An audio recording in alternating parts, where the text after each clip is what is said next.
A very good morning and welcome to Giants Stadium. Finals footy is here on the last day of August. Sydney Swans up against Sydney University. I'm Eddie Summerfield on NEAFL TV, joined by Chris Coleman. Good morning to you, Chris. Perfect day for footy in Sydney. Eddie, great to be here. Great conditions at the moment, although I look across to our southeast and I see it's very, very grey, and I reckon we might get some showers passing through across the course of the day. It's about 16 degrees at the moment. It's not going to get much warmer, but that's what you want for footy. You don't want players to be too hot and too tight, especially first week of a really crucial finals campaign. And the wind today, it is blowing in from the left of screen towards our camera side, so I'm suggesting probably plenty of congestion right in front of us here in the grandstands at Giant Stadium. It is great to be here. These two sides coming into this game. The Swans, they finished in fourth position, a 10-8 record. Unbelievably, Chris, 100% right on the button. They're for and against after the 18 games, exactly the same. Sydney Uni, not far behind them in fifth position, a 9-8 record with a draw against Canberra,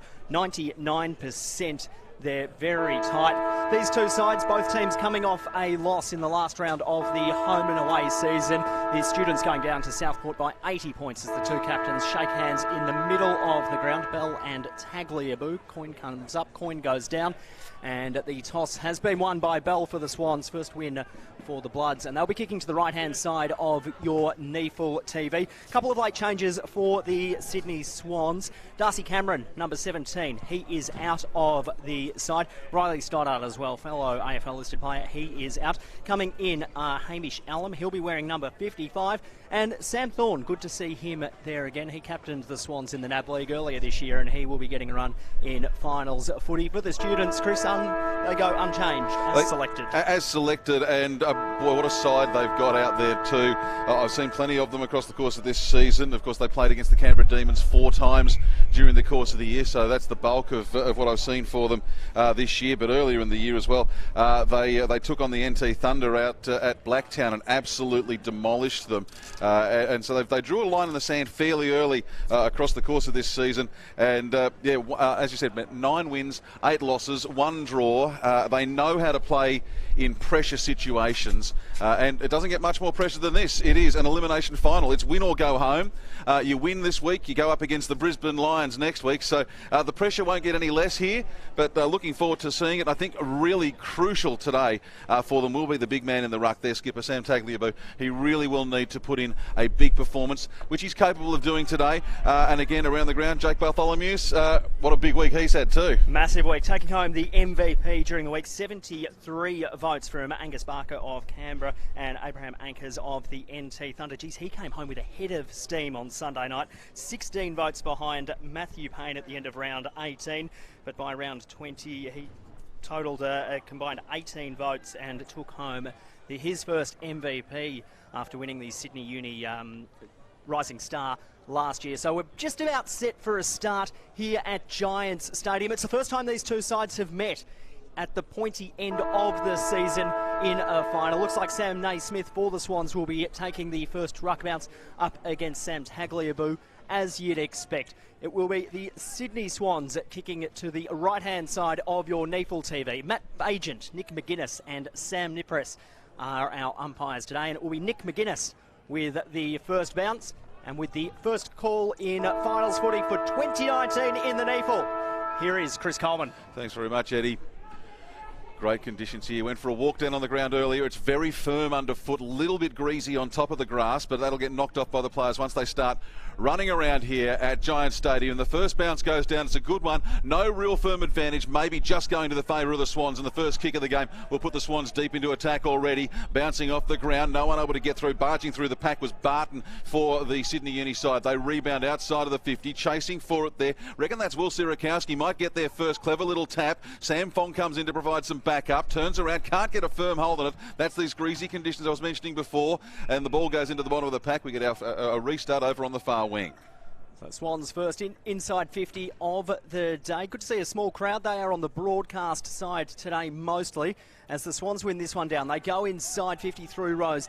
Pack underneath it, couldn't quite be marked. Ball at ground level. Giants defence doing really well. Reinhardt it was on hands and knees. Barton trying to get a handball out. Ball held to him and it will be tossed up. 40 out from the Swans goal mouth. Hopefully you're enjoying this one wherever you're watching on NEAFL TV. Let us know where you're watching from, who you think's going to win. Thanks to our broadcast partners, Bar TV, this morning and this season. Fantastic work throughout the year. Swans in attack still. Chip kick came out, but it's cut off. Reinhardt cleared defence. High up and under, pushed underneath it. There was, it was Harry Morrison. Couldn't quite find the footy. Ball at ground level. Swans working relatively hard there, but the students, they've got the numbers. Bartholomeus was running through, couldn't quite get the footy.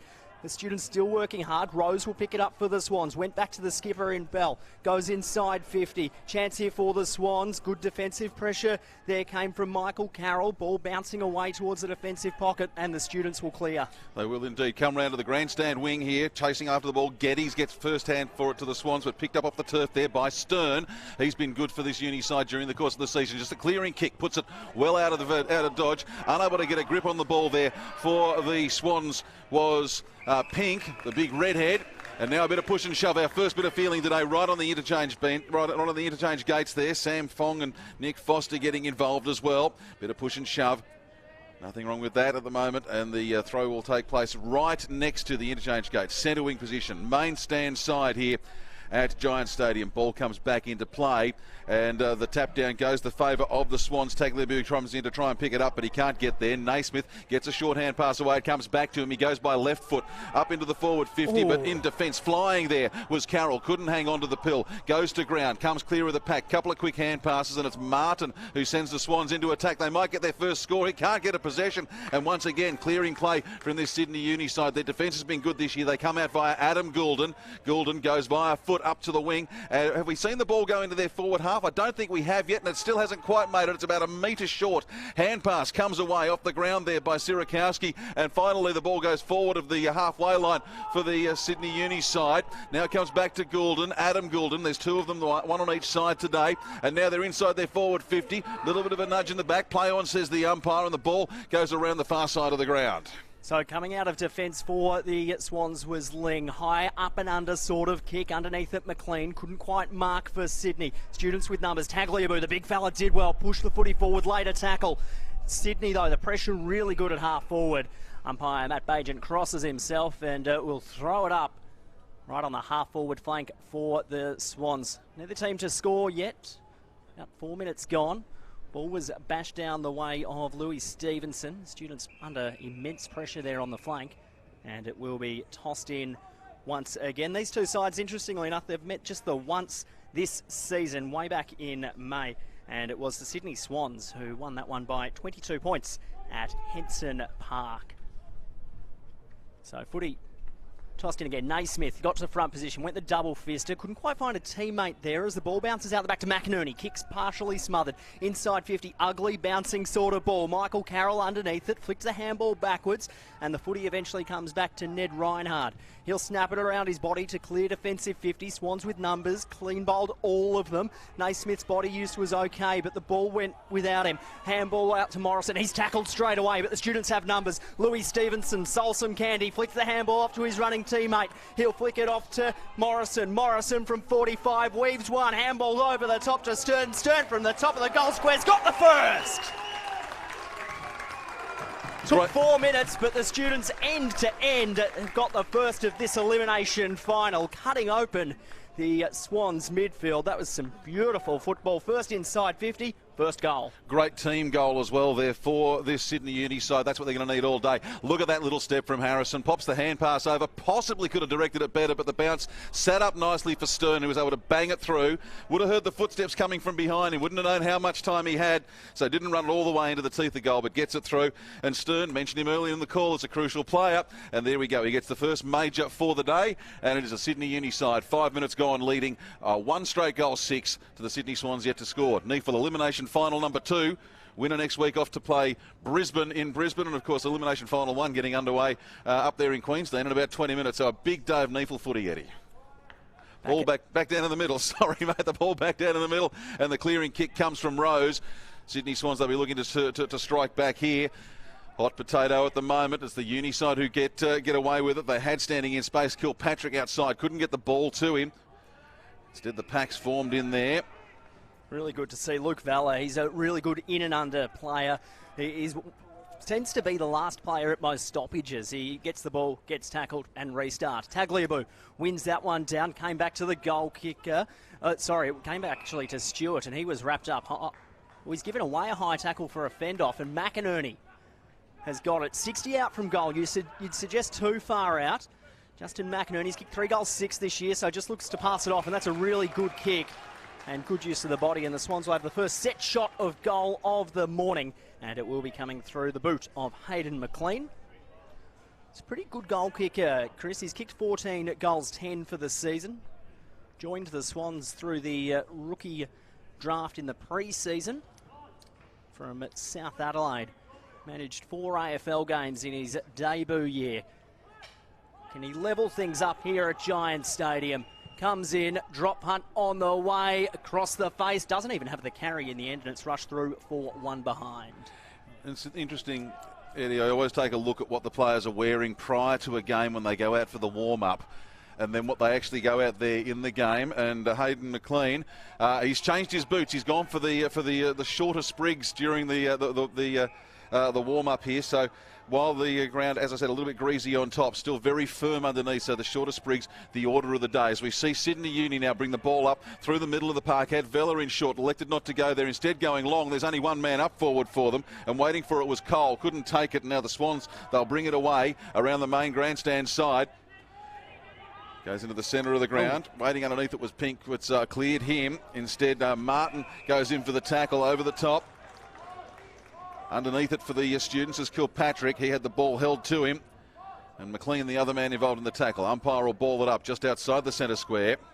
Right next to the AFL logo. Of course, AFL finals footy here next week when the Giants take on the Bulldogs. Ball comes through. Vella couldn't control it. Goes back onto the ground. Hot potato at the moment. Wait and see if anyone can come clear with it. I don't think so. 7 players plus 1 footy generally equals a stoppage, and we get another one. Ball will be tossed up about 10 metres from where we were previously.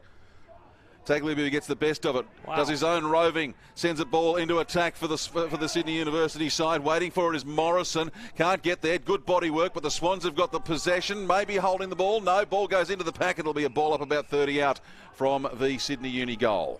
The delivery there to Morrison, Chris, probably a bit low. Would have liked it out in front of him, but they did well, the students, just to lock up the stoppage. 40 out from their goal. Tagliabue wins it down. It was cut off by Rose. Came out the way of Ling. Ling flicking it over the top. Pressure really good from the students. Jack Beale, and it will be tossed in. 30 around from the students' goal. Kicking to the left-hand side of your NEAFL TV. If you have just joined us, Darcy Cameron and Riley Stoddard out for the Swans today. Late changes. Hamish Allam, he's in 55 today. And Thorne also into the side as it comes to Valla. Valla wrapped up in a tackle by Rose. And it will be tossed up once again. Bailey Stewart's done up like the mummy with that bandaging around the head. So very early in the day, be hard for him to breathe through that stuff. But he's out there at the moment. Ball comes outside the 50, but rebounds straight back in for the Sydney Uni side. Chasing after it was Toby Pink, but for the Swans. But it's gone over the boundary line, bouncing just inside the field of play. Ball up to take place, not too far from that goalpost. And what have we gone? 9.5 here in the first quarter, and just the 1 goal so far for Sydney Uni. The Swans with just the 1 point. Ball back into play.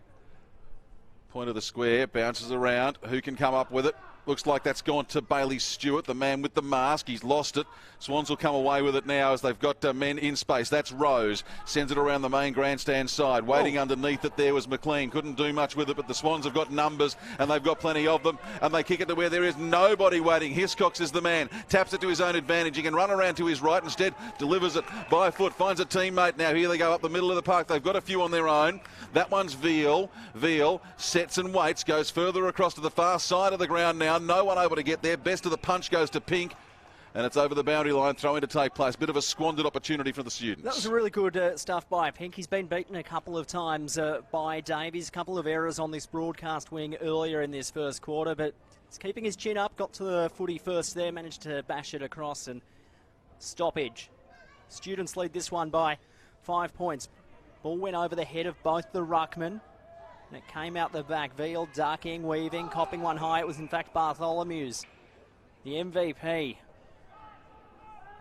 has a look forward. Really want to get the camera really close on his face. Apparently he's got a nice little moustache growing as he goes short to Veal. He's got Bartholomeus, and they'll wax together across half forward. Inside 50 now. Good work from Armity from behind. Swans have numbers. They'll flick a couple of handballs across half back now. Have a look at them go. Running through was Errol Goulden for the Swans. Got the 1-2. Good tackle. Umpire calls play on. They're still coming. McInerney's taken to ground. This time holding the ball. Pressure really good from the students in this elimination final. The crowd getting involved as well. Mamualos goes to the wing. Got a couple of players lining up. This is Veal. Goes laterally across the ground. Reinhard leading possession getter on the ground to date. As Rose's pressure is really good. Fong's handball was outstanding. Flipper Stern inside 50. Punched away from Toby Pink. Toss in. 30 around from the students' goalmouth. They'll be pretty happy with this start, the students, Chris. They led the Lions in the second quarter by about 5 goals last week before the Lions just overpowered them. So we know the Swans are quick starters. Now a matter of how they respond. They're goalless after 12 minutes. They are, and they've had 5 inside 50s, been unable to turn it into anything other than one behind. But now Rose sends it across the ground for them. Bouncing around in the square. They've got plenty of people up the field, and they go more up the middle. Going for the mark there was Rossman. Rossman couldn't control. Once again, it comes down to Uni via Fong. Fong runs through the traffic, gets the ball back, picked up off the ground now by Bartholomew, sends them deep into attack. Off the hands, waiting for it. The fall of the ball was Cole. Oh, and thank you very much. He's got it across to Stern, and Stern's got a couple. His side's got 2, he's got 2, and I can tell you there's rain coming. An early lead may be crucial in this one. Swans trailing at the moment. Sydney Uni 2 straight goals. And the Sydney Swans have just the 1 point here, 12.5 gone first quarter. Geez, that was so good to see. Fong taking the game on. Bartholomew's taking the game on for the students. That's what you need early in elimination finals. And on the NEAFL TV replay screen, Tristan Davies, the man getting it front and centre.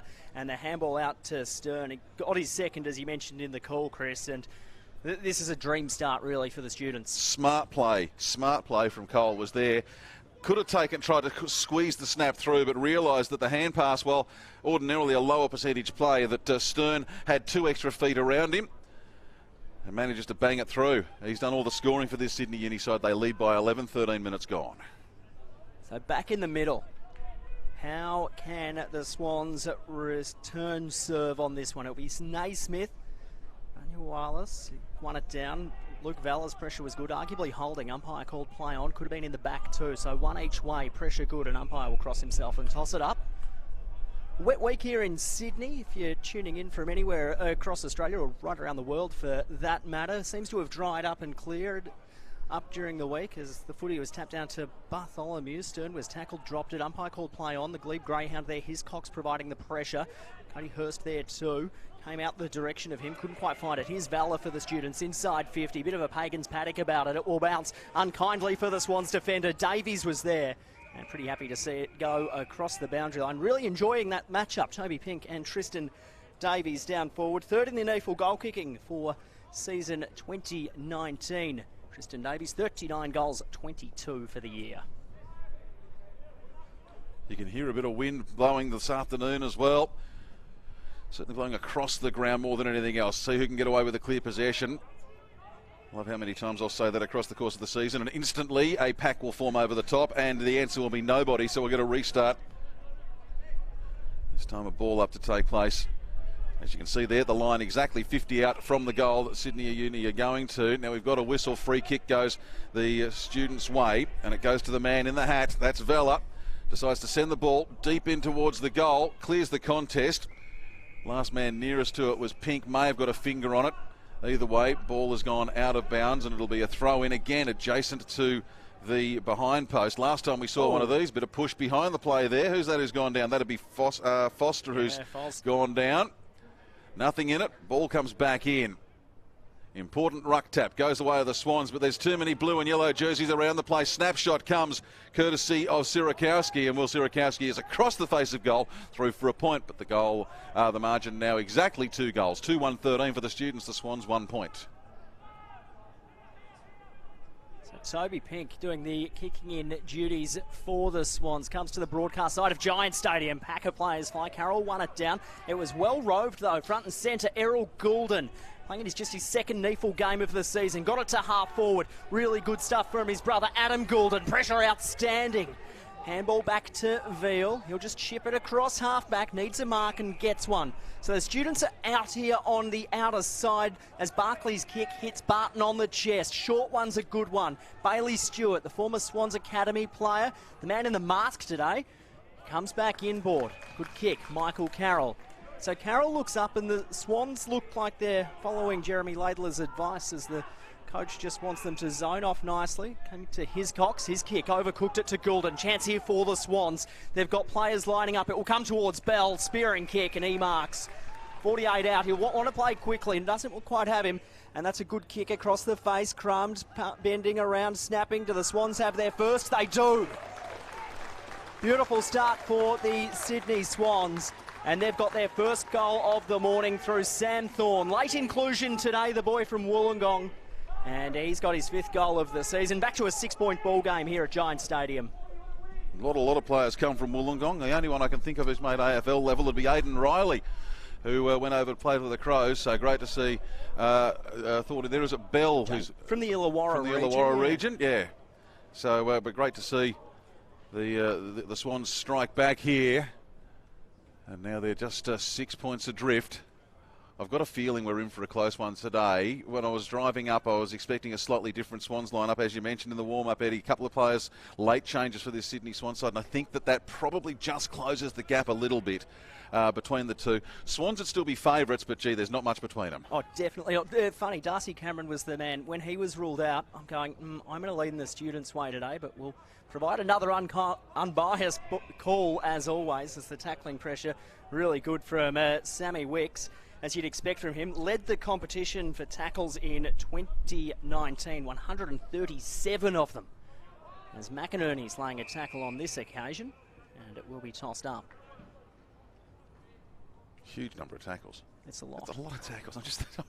Are you second to the ball, or are you providing pressure? Well, a little from column A and a little from column B, perhaps. Bursting through with it was McInerney. Now sends the Swans back into attack, but again, strong defence from the Sydney University side. Comes out to Stevenson, too hot for him to handle. Bounce back out now. Is that Bell again? Comes back inside the forward 50 for the Swans. Big fly, big grab, strong grab taken by Reinhardt. A rock in defence. And now he just slows things down, looks around the outside. Oh, but his kick's been cut off. Not ideal. Not ideal. Is that Elam, who's the late inclusion, who's put them into attack? And now we're playing kick to kick at the moment as Reinhardt gets another turn on it and decides this time we'll go the grandstand side of things, and they do. Settling it down. They've got a couple of players up here. I tell you, who's on his own is Foster, but they've gone back the other side, has Stern. So we've seen Stern at both ends of the park now, and there's plenty of space over that far side of the ground. Who's available underneath it? Fong waits, gets himself into space, takes the grab. He's about 80 from goal, so they're probably 2 kicks away. Morrison calling for it in short. I'll go for the longer option. Waiting underneath it is Davies. Pushes, punches, ball goes to ground, tackle laid. Ball still in hot dispute. Trying to close it all down with Stevenson through the hands up to try and smother the kick, but it's got away from him.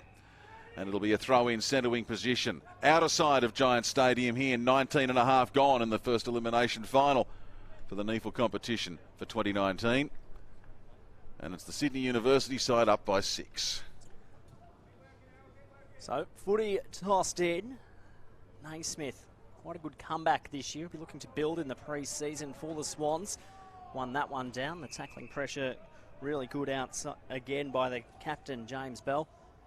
Geez, ever since he's been put in a leadership position in this NEAFL side, James Bell, he has just lifted an absolute notch, and that's why he earned his AFL debut earlier in the season. As it's bubbling away on the wing, Swans eventually get a kick up to half forward. That's a really good mark at half forward. They'll waste no time. Inside 50, risky business. It'll work out okay. Handball came out wide from Marco Rossman, and the tackle is ruled too high, and the Swans will have a chance to level things up here at Giant Stadium. Kick across the goal, really good vision. Player got out on his own, and it's marked there by Max Geddes. And Geddes will be lining up the big sticks. Tight angle. Right to left from this goalpost, you'd suggest when he lines them up. You'll have the perfect view on your NEAFL TV. Hasn't kicked a goal in his 7 games in the NEAFL this year, Max Geddes. Comes in, and he won't add to it, will he? No. Slides through in for one behind. You can hear that wind blowing, so maybe having a bigger impact on that kick than we anticipated. The Swans 1-2-8, the Students 2-1-13, and we're into time on in the first quarter as the Giants restart. They come around the main grandstand side. Into space was Bartholomew's MVP, and he has plenty of time to settle here. Lowers the eyes, sees Stern. Stern, he's got a man on the wing, in space again. Will Sierakowski. This is good stuff from the Students. They're just avoiding the contest, and now getting in space just outside the forward 50 is Tristan Davies. He can roost it a long way. Will he do that? No, he won't, because he got a man in short, but the kicks, well, I think we can safely label that one a shocker, and it goes to ground. And the Swans, well, they can't quite clear it. Whoa. Coming through was Fong. Couldn't get hold of it. Down to Foster. Foster, short ball to Stevenson. Stevenson puts a man right into the hospital ward. See you in Westmead. That was a crunching tackle. Nasty stuff. It was Harry Morrison. Got absolutely crunched, and the umpire will ball it up. About 8 from the goal on a pretty acute angle.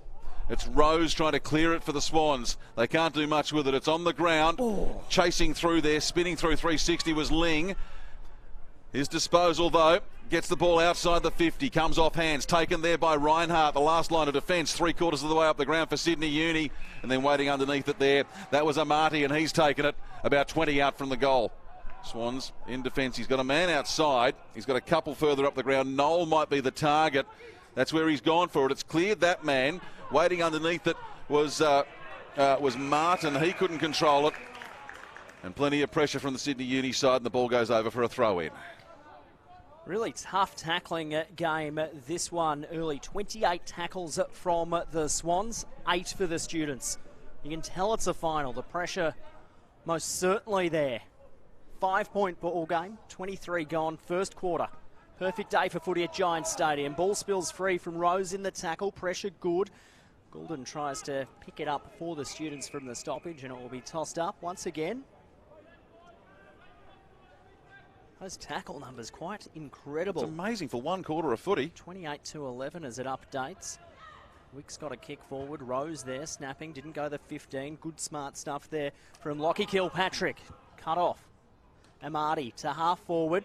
Good looking kick. Students though, as the crowd will tell you, the pressure outstanding across half forward. Ned Reinhardt been one of the best on in this first quarter.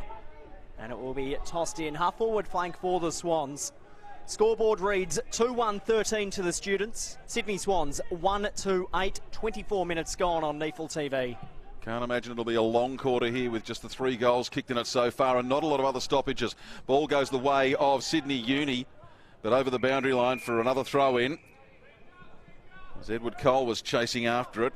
Likewise Matthew Ling, neither of them could get there. A couple of changes coming up for the Students now as Stern returns to the field. Also waiting to come back on is Veal. Throw in from true centre wing right in front of our broadcast point here on NEAFL TV. Ball goes down into the ground in front of Wicks.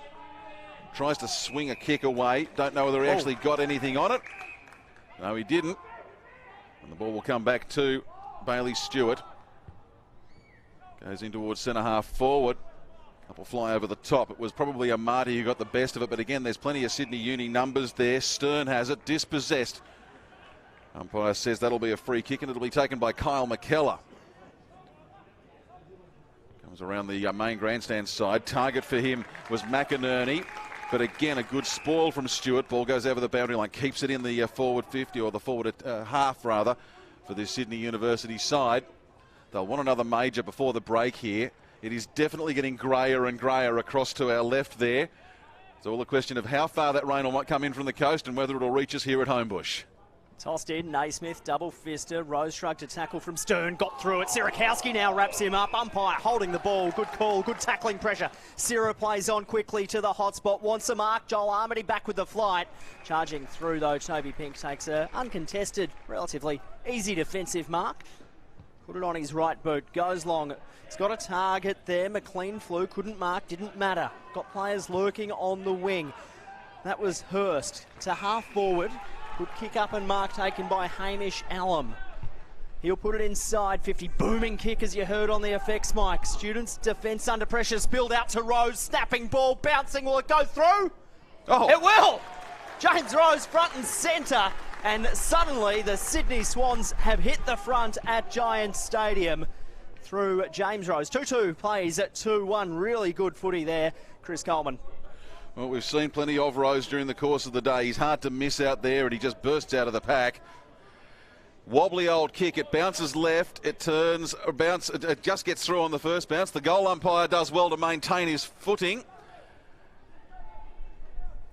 And watch it all the way through. And now the Swans, they have the lead for the first time in the match. 2-2-14 to 1-13 for Sydney University. 26 and a half gone. No quarter asked, no quarter given at the moment here. And the ball back in the middle of Giants Stadium. This is something the students have loved seeing it throughout the year, just to see who they put up in the ruck when Sam Tagliabue's having a break. This occasion, it's Jake Veal, just the battering ram really. Noel won it down for the Swans. Bartholomew's tackling pressure good. Matt Bagent crosses himself before the footy spilled out, and it will be tossed up once again. Late stages of this first quarter. Noel won it down. Really good tap in the end. The Swans inside 50. Can they snare a late one here in the opening term? The students' defence, they've stood up well so far. They won't want to concede one. Handball came out wide. Around the body, Marco Rossman. Cross the face, won't have the carry. Punched away. It will stay in down there. Carroll's pressure really good for Uni. And umpire says, throw it in, thanks. 2 around from the Swans' goal. As we said, can't be too much longer left in this quarter. Seen a couple of throw-ins from the opposite point of the ground. Sydney Uni weren't able to convert them. Can the Swans do something here? Ball goes over the back. I think Veal probably got the best of it and then driven into the turf there. Crunching tackle from Bartholomew's as he lays the man with the tackle, with the ball to turf, and that was Sam Wicks once again. So another restart. Ball tapped in the air by McGuinness. Plenty of players around it, and again, no one really able to get a free possession. So the only whistle is for a third ball up. This time running onto the ball there. I reckon it was Kilpatrick who got away with it. Sends it back towards a teammate. They go backwards to go forwards. Bounces once and goes over the boundary line before Sirakowski can get to it. So we'll get another ball in. Stop-start footy in the dying stages of this first quarter here at Giants Stadium between the two Sydney sides left standing here, the Swans and the Students. And we just need a ball to be retrieved at this point, or an extra ball to be brought in from further around the boundary. I was going to say, leading possession, get his way, wait for the boundary umpire to get back. James Rose, he's had 8 for the Swans. Bell, he's had 5 for the Students. Reinhardt, as I said, he's had 12. Leading possession getter on the ground. Bartholomew's and Goulden with 7 apiece, and that's Adam Goulden for the Students. It's a good start for the Sydney Uni side, but the Swans have had the last 3 scoring shots, and they might get another one here before the quarter time siren sounds. Waiting over the top was Rose for that one to pop free. Oh, plenty of push and shove here. Every player out on that ground knows exactly what's at stake. Umpire Matt Bagent just says, let's play on, let's play some footy. He tosses the ball in the air. It goes once again into the square for the Sydney Swans. Chasing through underneath it was Barclay. Gets it back after his own hand pass. Tackled very quickly by Van Hoesteed. And Van Hoesteed, as he won the free, no, it'll be another ball up. Haven't seen anything of Reid Van Hoesteed, so I can't tell you anything about him, other than he's got possibly the coolest surname in the NEAFL. The ball goes over towards the boundary line, spinning around. They managed to keep it in play here, the Swans. They might get a goal out of it as well as the snapshot comes, but it's offline. Through for a point, and they extend their lead. They'll go to 2-3-15 over the Sydney Uni side, 2-1-13. The 30-minute mark is upon us. So be Adam Goulden doing the kicking in duties. We've got a short one. Geez, risky kick. Oh. It'll bounce out of the hands of Bailey Stewart. Back to Goulden. Swans pressing. Goulden dancing, does a 360, got a right boot to ball, long kick, one-on-one situation, really good use of the body there by the Swans. So they'll reload, dying stages of the first quarter, kicking to a pack. Who wants it? Came off hands, McInerney flinging boot as he was tackled. Rose again, front and centre, bouncing ball, he's got 2. James Rose, front and centre, got the ball off hands really nicely, and the students hang their heads in despair, going, how did we concede that so late in this quarter? And the Swans bounce out to an 8-point lead. They've both been wobbly old kicks from Rose too, but he shows he's not averse to putting himself into a pressure situation, but gets the foot, he just slams the right foot on it. Doesn't get a heap on it, but enough in the right direction, and it bounces through both times from the top of the square. Rose has 2. The Swans have 3, and they have a 10-point break. No, an 8-point break, rather. Can't do my maths here. 21 to 13. I'll just go and put some fresh batteries in the calculator, Ed. My calculator's broken, as regulars on NEAFL TV would be well aware. Ball's back in the middle. Sam Nipres. Leon behind the camera, the producing desk, having a good giggle at that one. Loves getting stuck into me. As Valor lays a tackle for the students. Ball spills free. Here's McInerney. A chance for another for the Swans, perhaps. McInerney from 55 sets it up. High one underneath it. McLean. Yes! Good grab. Good grab. Just comes in, puts the pressure on. Always hard to hold your position in the air. He's landed a little bit awkwardly there. Just seems to be stumbling just a bit on that right knee. So Hayden McLean, Justin McInerney out of the middle. That was a really, really good stuff. And the Swans just putting the foot down during red time to take it to a 14-point ball game here at Giants Stadium. A handy lead in a first quarter when rain's due in an elimination final. McLean's drop punt is missing to the near side. Must have been close. Couldn't have been much offline. So just a 9-point ball game. Would have been 2 goals in less than 2 minutes, deep in, as you said, red time, and could have made a massive difference. But a 9-point ball game. Now, what's the option from the students? Well, they take it around the outer side of the ground, waiting underneath it. It's the big pack. Good mark Good paid, grab. yeah. I reckon it was Carroll who got it in the end. It is. He'll go for the kick around the far side. Again, plenty of people waiting for it. Coming up behind was Cordell. Haven't seen much of Darcy Cordell so far today, but he's got hold of that. Now he's only a couple of kicks from goal. This one crucial. The fly! Davies goes the specky in the elimination final and grabs it. Mark of the day, almost without a shadow of a doubt. And I know it's only the first quarter, and you never see the guy take the specky from in front, but look at this. He hasn't ridden anyone. That's just the pure jumping technique, the athleticism, and now, with the siren having sounded, he gets a chance to take the shot on the 45-degree angle to close the margin from 9 points to 3. So begins his approach. Sucks in the oxygen. On the right boot, he got close to the man on the mark. Goal umpire goes down. It was touched. So Tristan Davies, high flying and then behinding, and brings the margin down to 8 points at quarter time in the second elimination final in the NEAFL in season 2019. Quarter time scoreboard reads Sydney Swans 3-4-22. Sydney University 2-1-13. Our goal kickers to quarter time. We'll start with the Swans. James Rose, he's kicked 2 front and square. They've been brilliant. And Sam Thorne also got a really good one. For the students, well, there's only the 2, and they were both by Josh Stern, who, like Rose, was front and square and just got them at the top of the goal square. What do you make of the first quarter before a quick break, Chris? The Sydney University side did well to withstand the onslaught, the early onslaught from the Sydney Swans. They really came out, all guns blazing, did the Swans.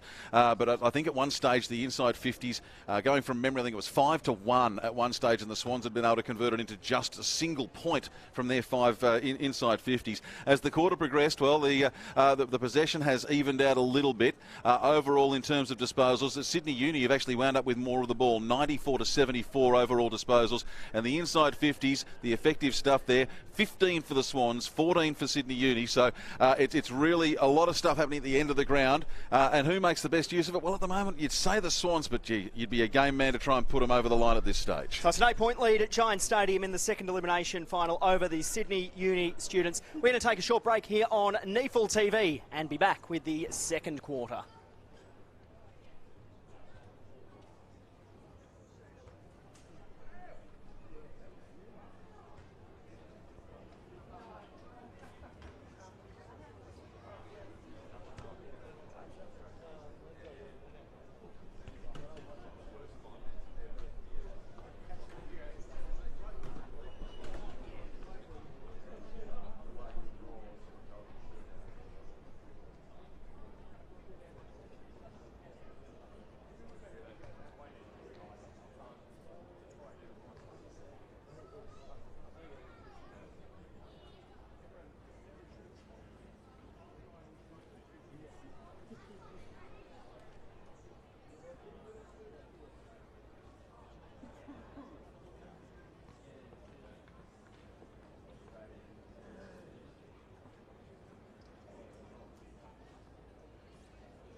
Giant Stadium at Homebush on a cloudy day. Elimination final number 2, although in chronological terms it's the first one being played, only by a half an hour. And it is the Sydney Swans leading Sydney University at the moment, 3-4-22. Saw one of the best marks of the season at quarter time. Tristan Davies in the forward pocket. Will be up on the NEAFL socials before long. Couldn't quite go back and convert, unfortunately, so 8-point ball game at quarter time. They won't ever show the set shot as the part of the highlight reel. It's the big grab that they take. Eddie, take it away for second quarter. So it'll be the students to the right-hand side of your NEAFL TV. Swans to the left, ball up and down. Naismith will win it down. Umpire says, you know what, for an elimination final, I want another crack at that. Give it to me. Back to your starting positions. Thanks, guys. So we'll do that. Our umpires today, Matt Bagent, Nick McGuinness and Sam Nipress. And it's the latter who tosses it up this time.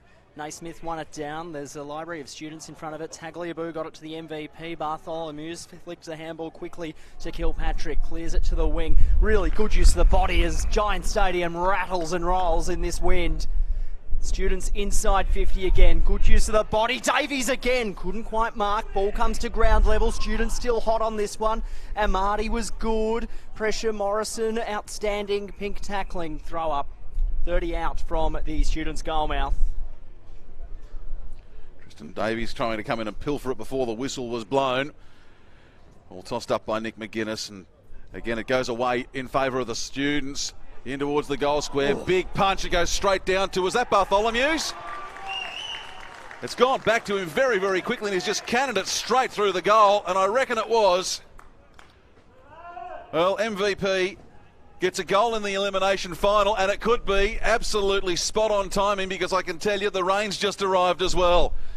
Marge, the rains are here at Giant Stadium. Don't know whether you can quite label it as a snapshot from Bartholomew's, but he gets that one, and we are back to within a kick here at Giant Stadium. 3-4-22, the Swans. The students, 3-2-20. And now it gets really interesting. Close one, wet conditions, wind favouring Sydney Uni. They won't mind that at all going into, as we're only, a minute and a half into the second quarter, Eddie Summerfield. Ball tossed up again. Naismith, geez, big leap. Tagliabue won it down. Straight down back to the goal kicker and MVP. Bartholomew's long one inside 50. Amity set himself 2 back. Ball bashed away. Ground level Fong. Head over it. Gashed it out. Here's Morrison. He's charging through. He wants a snap. Handball into space. Holding the ball. Advantage played the way of the Swans. Couple of bounces out of half back. Kick wasn't great. Turnover, Kilpatrick, underground kick. It will work out okay. Barton handball to Goulden, went back to Barton. Turnover straight away. Kyle Martin wrapped up in a tackle for the Swans. And it will be tossed up. A few of the Sydney Uni supporters sitting below us here in the members' stand. Not happy with that one as it's tossed up. Rose bounced away from him. Here's McInerney. Flicked it back. Big up and under kick. There'll be a lot of that in this second quarter, you'd imagine, if the rain's here. Veal over the top of it. Hurst picked it up really nicely. The Swans are on here. Foot runs to 50, settles himself and kicks a beautiful goal. Foot by name, foot by nature, sends it through from just inside the 50. And the Swans answer the challenge from the students. We've had 2 goals in the first 3 minutes here. Just, again, the Swans just bursting it out of the middle. And you see foot from literally 1 foot inside the 50. Tell you, wouldn't want to try to kick it from much further out. Only just gets over the line, but it's not how far, it's how many, and he gets the big 6. Really smart play and kind of something out of nothing there. The Swans, the students, all of the momentum in this first quarter. He's a smart player. Foot didn't really have a lot of it in that first quarter. Just the 4 disposals, 3 kicks and 1 handball. So really good to see him get his hands on the ball going forward. A real weapon as well in that sort of situation on the flank. We're back to where we were at quarter time. 8 points the gap. Back in the middle of Giant Stadium. And as we said, the first of the rain starting to fall. There's plenty of it off to our southeast, and that's where the wind is blowing in from. No one really able to get a firm contest, a possession. That was Stewart with the ball. Gave it around, found Veal. Veal puts it over to a teammate, and they go up the ground. But, waiting to see if it can come free here, and it does come free. Charging through was it Tagliabue. We can't see the ball now. It's being held in. Umpire will take it up again. Sierakowski couldn't do anything with it. So the ball up just outside the 50 for the Students, but it's a Rose who grabs it for the Swans. Sends the ball up the ground. Oh, he's copped a bump there, has Martin, and he hasn't moved. He is still motionless, prone on the ground. Now he's rolling over as he cops the bump to the head. Ball goes inside the forward 50. Good strong grab has been taken in there. You keep an eye on what's going on behind the play, Eddie, and I'll keep an eye on Tristan Davies as he's had another mark. This one not as spectacular as the previous, but he's put himself in a better position. He'll be kicking from a fairly adjacent position, about 30 out, maybe 35 out when he takes the kick on maybe a 10-degree angle. So Kyle Martin just quickly in the hands of the trainers now. Lockie Kilpatrick came over to see how he is for the Students. Holding his head, he looks a little bit dazed. I'm no expert, but he's coming on the way to the Pine. I suspect he won't be back today. And Davies, with his shot, picked up by the breeze, and it drifts across to the right. He's missed. Gap goes to 7. The Students to 3-3-21. The Swans to 4-4-28. And the Swans will bring it back into play. They'll come around the grandstand side. Waiting for it is Van Hoesteed. That might not be able to get it in play. He may have just got a hand on it. No, umpire says he was just over the stripe. So the Students will rebound and go back inside the forward 50, and they'll do it via Carroll. So Carroll has a look. There's a free kick, and it's going to be reversed for a bit of action down the ground in the background of your NEAFL TV shot there. Swans waste no time. Here's Rose. He'll take a bounce, look forward. Got a paddock. So he has to stop prop to get around Carroll, then goes long, and kick will be turned straight over. And there's Ned Reinhard. His 12th game of the season. Leading possession getter on the field. Goes short across the face. Geez, that was a spearing kick. It went through the hands of Hiscox. Chance here for the Swans. They're lining up across half forward. Eventually it came back the way of Wicks, and he's missing to the left. Disappointing build-up there. They had the space, they had the time, the Swans. But sadly for them, it's only an 8-point ball game as the kick comes into Bailey Stewart. Has a look forward. There's not a lot to go to, so he's forced to transfer play in deeper into the pocket. Sam Barkley put it on his left boot, just a long one. McInerney plants himself underneath it for the Swans and will mark. He was pushed in the contest. Bit of a tactical free kick against there, I'd suggest, from the Students, because McInerney could have been off. Gives the Students a little bit of a time to just set up in their defensive 50. McInerney to the hot spot. McLean charges through. Rose crunches the pack, and it will be tossed in. As Cody Hurst apologies. Second man in for the Swans. Tossed in. Sydney Swans leading this one by 8 points. Still plenty of pressure on the Students here. So we wait for the ball to come back in. And it does now. Good push. Underneath it was Bailey Stewart. Tries to get some sort of a clearing kick away. Does so towards Cole. Cole's kick goes along the ground outside the 50, but the Swans looking to rebound it straight back inside the attacking 50. They do so now via... it's not Martin. That was Parks who put the kick, and it went high up in the air. Obviously not far enough, and it's going to go the Sydney Uni way this time, as in underneath the ball. The mark was taken. Well, the ball was grabbed by Stevenson, and then he was grabbed high, so they'll send the ball around the outer side. Geez, Davies going for the frequent flyers today. Came the way of Foles. Foster's handball was good. Students lining up across half forward. Long kick looking for Morrison. Did well out to get at the footy out the back. Fong into an open goal. Got it! 2 points, the margin at Giants Stadium. End to end again by the Students, using it really quickly. Morrison smart to get the footy out the back. Saw Sammy Fong charging through, and he's quite happy to put it through the big sticks on the NEAFL replay. In fact, it didn't even come off hands like I suspected. And Fong, as we see, beautiful stuff. The Sydney Uni side, Eddie, when they have they've got plenty of speed. They've got plenty of speed, and if they can get a man into space and then get a second man into space, they're very hard to stop. It's been one of the things that served them well through the course of the season. A little bit harder to do that up against the AFL side, the AFL listed players and the development squad players there who have access to the full AFL club facilities and the fitness programs and so on. But if they can just keep trying that today, it'll work for them. It's done them well a couple of times today, and now we have a 2-point game here.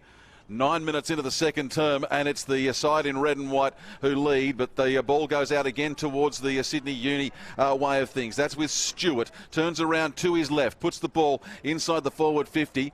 Plenty of blue and yellow there. That's a good little ball from Bartholomew. He's got it to a teammate now waiting in the square. Will it be needed? It won't be. The Swans have given up the lead. Is that Foster again? Foster was instrumental in the previous play. This time he gets one of his own. Puts it through. Again, it just hangs enough. And now it's a 4-point lead to the Students. How good was the MVP there? He fumbled Bartholomew's and then got it quickly to Foz, and Foster around the body knew where the big sticks were, and they'll come from everywhere to say well done. Absolutely they will. They've managed to take the lead back again. I don't think it'll be the last change of the lead either we see this afternoon, but that was what I was talking about there. If they can just get a man in front and a second man in space, and they can turn it to advantage as long as they hit the target. So a bit of drizzle in this second quarter, but it's a hot footy. Tagliabue wins this one down. Swans, though, did well. McInerney to Rose in a hurry to half forward. Good setup and kick. Mark, Hamish Allen, late inclusion today in the 55. Goes to the hot spot. Got a couple of players on there, and it floated out the back and just landed right in the breadbasket of Hayden McLean. And he's going back to kick his first of the morning /afternoon. He's had a couple of set shots, but disappointingly hasn't been able to split the middle. I was impressed by Bell in the lead up there. It ran down, presented an additional target, just enough to distract the Students' defence.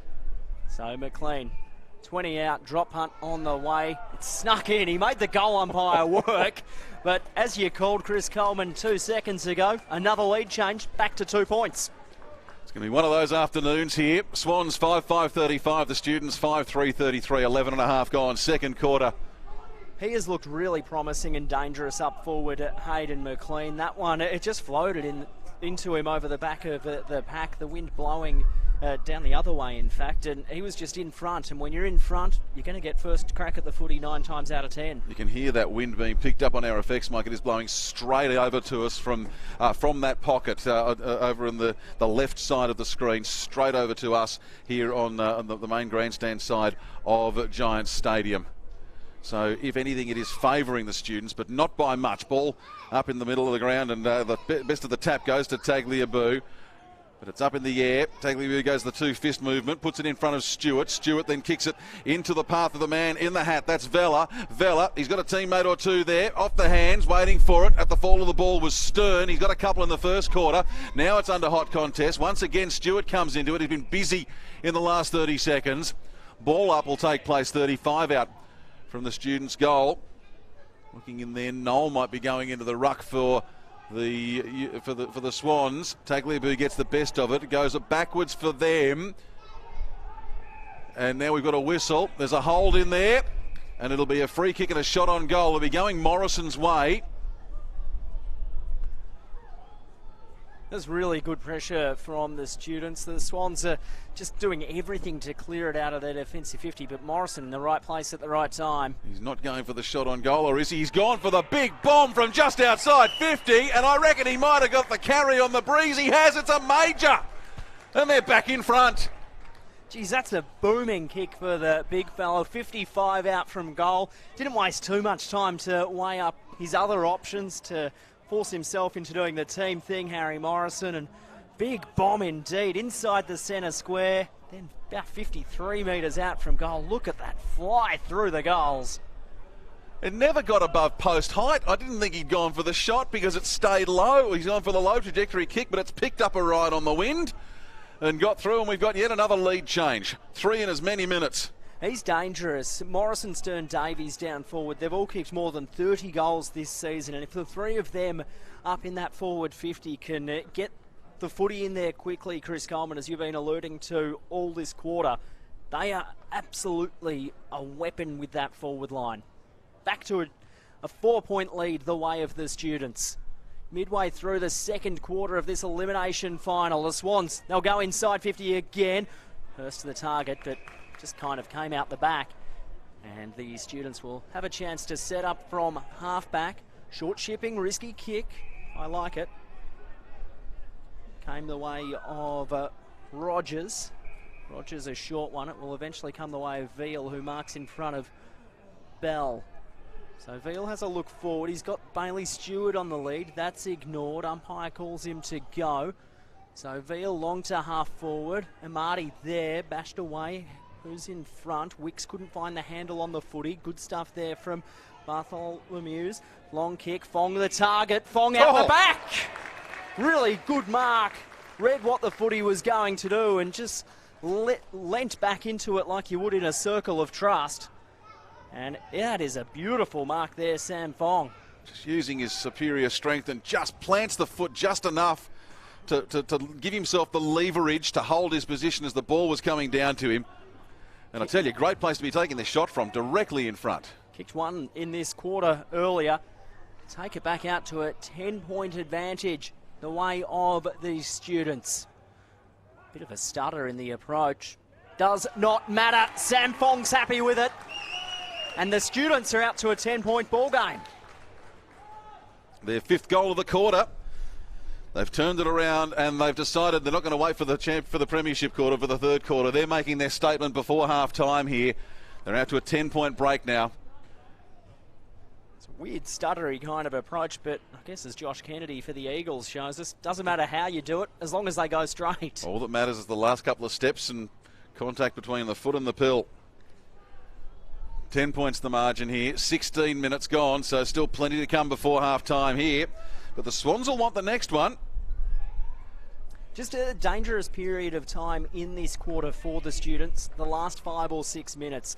We know there's a lot of professional athletes on the Sydney Swans team. The Students, more of a semi-professional setup, so interesting to see if they've got the legs to go the 30 minutes this quarter and just keep their noses in front as Errol Goulden goes inside 50 for the Swans. Just got lost in the air there, and that's on the full.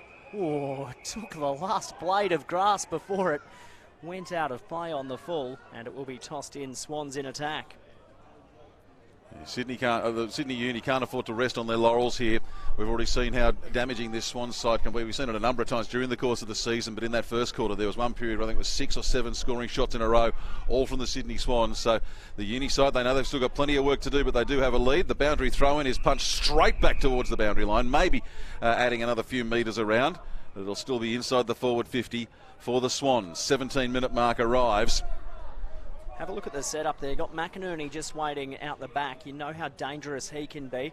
And Errol Goulden as well, one that could see come draft time for the Swans. Ball goes in. Best of it goes to Tagliabue. Little kick. I think it might have been Hiscox. He finally puts a kick away over his own head. It was. Comes back to his opposite number in Rose. And now just kicked clear. Bit of a wrestle here on the wing. I don't think you can really go either way in there. Now Davies might have given away a little bit too much there. Grabbed the jersey. Umpire's given the free. And he's given the free to the redhead in pink. No, it's gone the other way. So there was plenty of jersey grabbing both ways in there. And now it's Davies. He'll go for the hand pass. Goes for the short option. He's given it to Banuelos. Back to Davies from 80 out from goal. Too far out to score. But it's in towards the hot spot. Plenty of push and shove. The grab taken by Amati. So the Swans, they'll rebound. They'll go around the far side of the ground. Now that's Rossman. There's nobody for him to go to up forward. So he has to hold up. Goes in short. Bouncing around in front of Geddes. Can't control it. Over the boundary line. Throw in to take place. Centre wing position. Outer side of the ground at Giant Stadium. There are a few fans there. A little bit further back in the grandstand. Under the shelter from the rain that has been a little bit patchy, but starting to arrive here at Giant Stadium. So right on the ink, on the logo. Naismith won that one down. McInerney in the fluoro blue boots inside 50. McLean the target. He'll start from behind against Reinhard. Reinhard did well. Tackling pressure from McLean, good. Cordell's handball out wide, just a little dinky, but it works. Bouncing ball picked up by Wicks. 3-on-1 situation. Had foot there. Foot 55 out. Drop punt out of bounds on the full. Or was it smothered? It was smothered in the end. So toss in. Swans forward 50. Just the 4 goal kickers for the Swans to date. Rose, Foot, McLean and Sammy Thorne.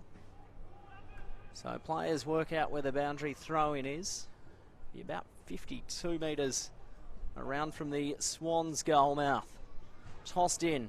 And Wallace kind of won that one down. Veal was stripped of it. Naismith went without it, crumbed it nicely, the big fella. Flicks the handball off to his teammate there in Errol Goulden. Ducking, weaving, handballing backwards to go forwards. Ball fisted out the back. Rose is dangerous here. Flicked it up to himself 2, 3, 4 times. Stripped off him.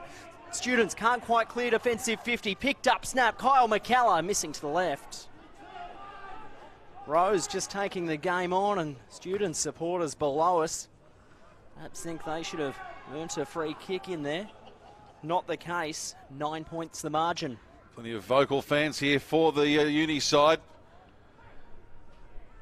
Right now they'd be enjoying it with their side up in front. Foot tries to clear the ball away, can't do anything. Also involved in the exchanges was Vella. Picks up the free to Vella. Just off the point of the centre square.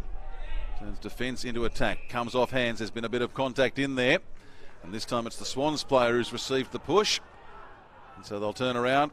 And again, we get a rebound on the wing. Geddes has it now as he waits. Oh dear. There's a whistle and there's 50. There's 50. Something's happened off the ball there, I think. Did you spot it? I think it was infringing the mark, to be perfectly frank, because the Students player on the mark just threw his hands up and goes, oh, really? Really? Well, frustration. But now Geddes, who earlier would have been looking to put it about to where the umpire and the man on the mark are standing, now we'd be thinking, well, just split the big sticks. 45-degree angle. He'll be kicking for about 25. He's got a long run up. Qualify for the West Indian cricket team with a run up like that. A little bit of a hop on the delivery, but he gets it through. That's a goal, and we're back to a narrow margin, back to 3 points. 6-6-42 for the Swans. 7-3-45 for the Students. Geddes gets his first for the day. It was interesting. Geddes in that first quarter had a set shot from a similar kind of margin in it down the right-hand side of the screen. This time gets marched up the ground. Chance to really look and assess and learn from his mistake. I think the ball drop last time was no good. That time kicked very thoroughly through it. Still had that little awkward hop and a step just as he went to kick it. But again, as we've said before, it's what works for you. And on that occasion, it's worked there. 3 points the margin. This quarter, the Students have kicked 5-1. The Swans have kicked 3-2. You mentioned it 5 minutes ago, Chris Coleman. There was about 6 or 7 scores in a row by the Swans in time on in that first quarter. Students led by about the same margin, and then the Swans took an 8-point lead into quarter time. So let's see if the Students can stand up here. They've done the first step by getting the centre clearance right. Rory Barkley really good underneath it for the Swans, and he's earned himself a free kick. Copped one high in the process. We'll have a look around, flick the handball off to his teammate, comes out wide, pick the target. McCullough, good to see him back on. Now there's a free kick for a push, bit of tunnelling, doesn't matter. Kyle Martin, inside 50, good looking kick. Students' defence was good, didn't matter. Front and centre, snapping around the body. Do they have two in a space of a minute? Bouncing ball, jeez, just missed there. Marco Rossman's kick.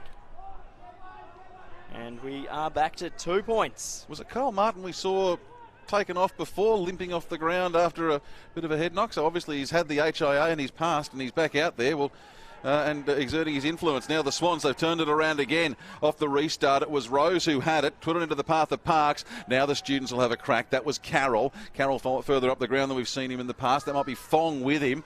Ball is very much in dispute, about a metre in from the boundary line. Couple of players in over the top of it. Nick McGuinness, no, Matt Bagent this time comes in to repossess it. He'll toss it up. It's about 80 around from the goal for the Sydney Swans. What are we, 3 and a bit into time on here? 5 goals, 1 to 3-3 this quarter. We'll have another stoppage. Students just going berserk. Good to see a bit of a crowd in here at Giants Stadium. Plenty of families here. Both sides as that kick goes out of play. And it will be a free kick to the Students. Well, they should have a set play for this, really. From this far up the ground, they should be looking for a man in space. They've got a couple in the centre square, but they're going to work it around via the logo. The Swans' logo bounces off the hands, and it'll be the Swans who come up with it. Van Hoesteed who had it. Now we see waiting for it underneath it. Underneath the pack was McCullough. Had it. Plenty of players joining him. This will be a ball up. It'll take place at true centre half forward for the Swans. He's been well marked today, Louis Stevenson. Haven't seen plenty of him. Good to see him get into the game. Here's Morrison charging through. Came the way of Veal. Kick was cut off. Well done there, Ling. Foster, though, he's riding him really hard. Picked up nicely by Rose. Round the body, high up and under, inside 50. Punched away from McLean. Bit of volleyball by Louis Stevenson's cut off by Bell. Wrapped up in a tackle, holding the ball surely, yes. Tackling pressure really good from the students. And they'll have another chance to clear defensive at 50. Handball backwards. They're just chipping around now. Michael Carroll. Short one again. Risky business. Lockie Kilpatrick. So just pushed for 50. Not getting. Transfer of play relatively slow. The Swans have shuffled across the ground. High kick. Fong the target. And he's pushed in the marking contest. And umpire says nothing illegal in that. And it will be tossed in. 25-minute mark, second quarter. Scoreboard, Sydney Uni 7-3, Sydney Swans 6-7. Real seesawing affair. Hopefully you're enjoying this one on NEAFL TV. Thanks to our broadcast partners, Bar TV in 2019. Another fantastic jobs. Tagliabue used the body really well, but the kick's cut off and marked nicely by Pink. Turn it around, the Swans looking to retake the lead before the break, but it's gone from Tagliabue to Pink, now back to Tagliabue. Has Bailey Stewart in short. They can work it across the park here. Ill-directed quick kick. Veal can't do anything with it. And once again, it's the Swans inside their forward 50. The wrestle underneath the ball. But again, the rebound comes back and it's Carroll. He has it. He'll go around to his right now. They've got a man in space. It's the man in the mask in Stewart, but they don't go that way. They come up the wing instead. Underneath it was Cole. He can turn around. They work it up the middle of the park now. That was by hand to Bartholomew. Then he gets it across to Veal. Veal goes to the far side of the park. Barkley has it. Little chip kick up and under, dangerous stuff, but the grab's taken.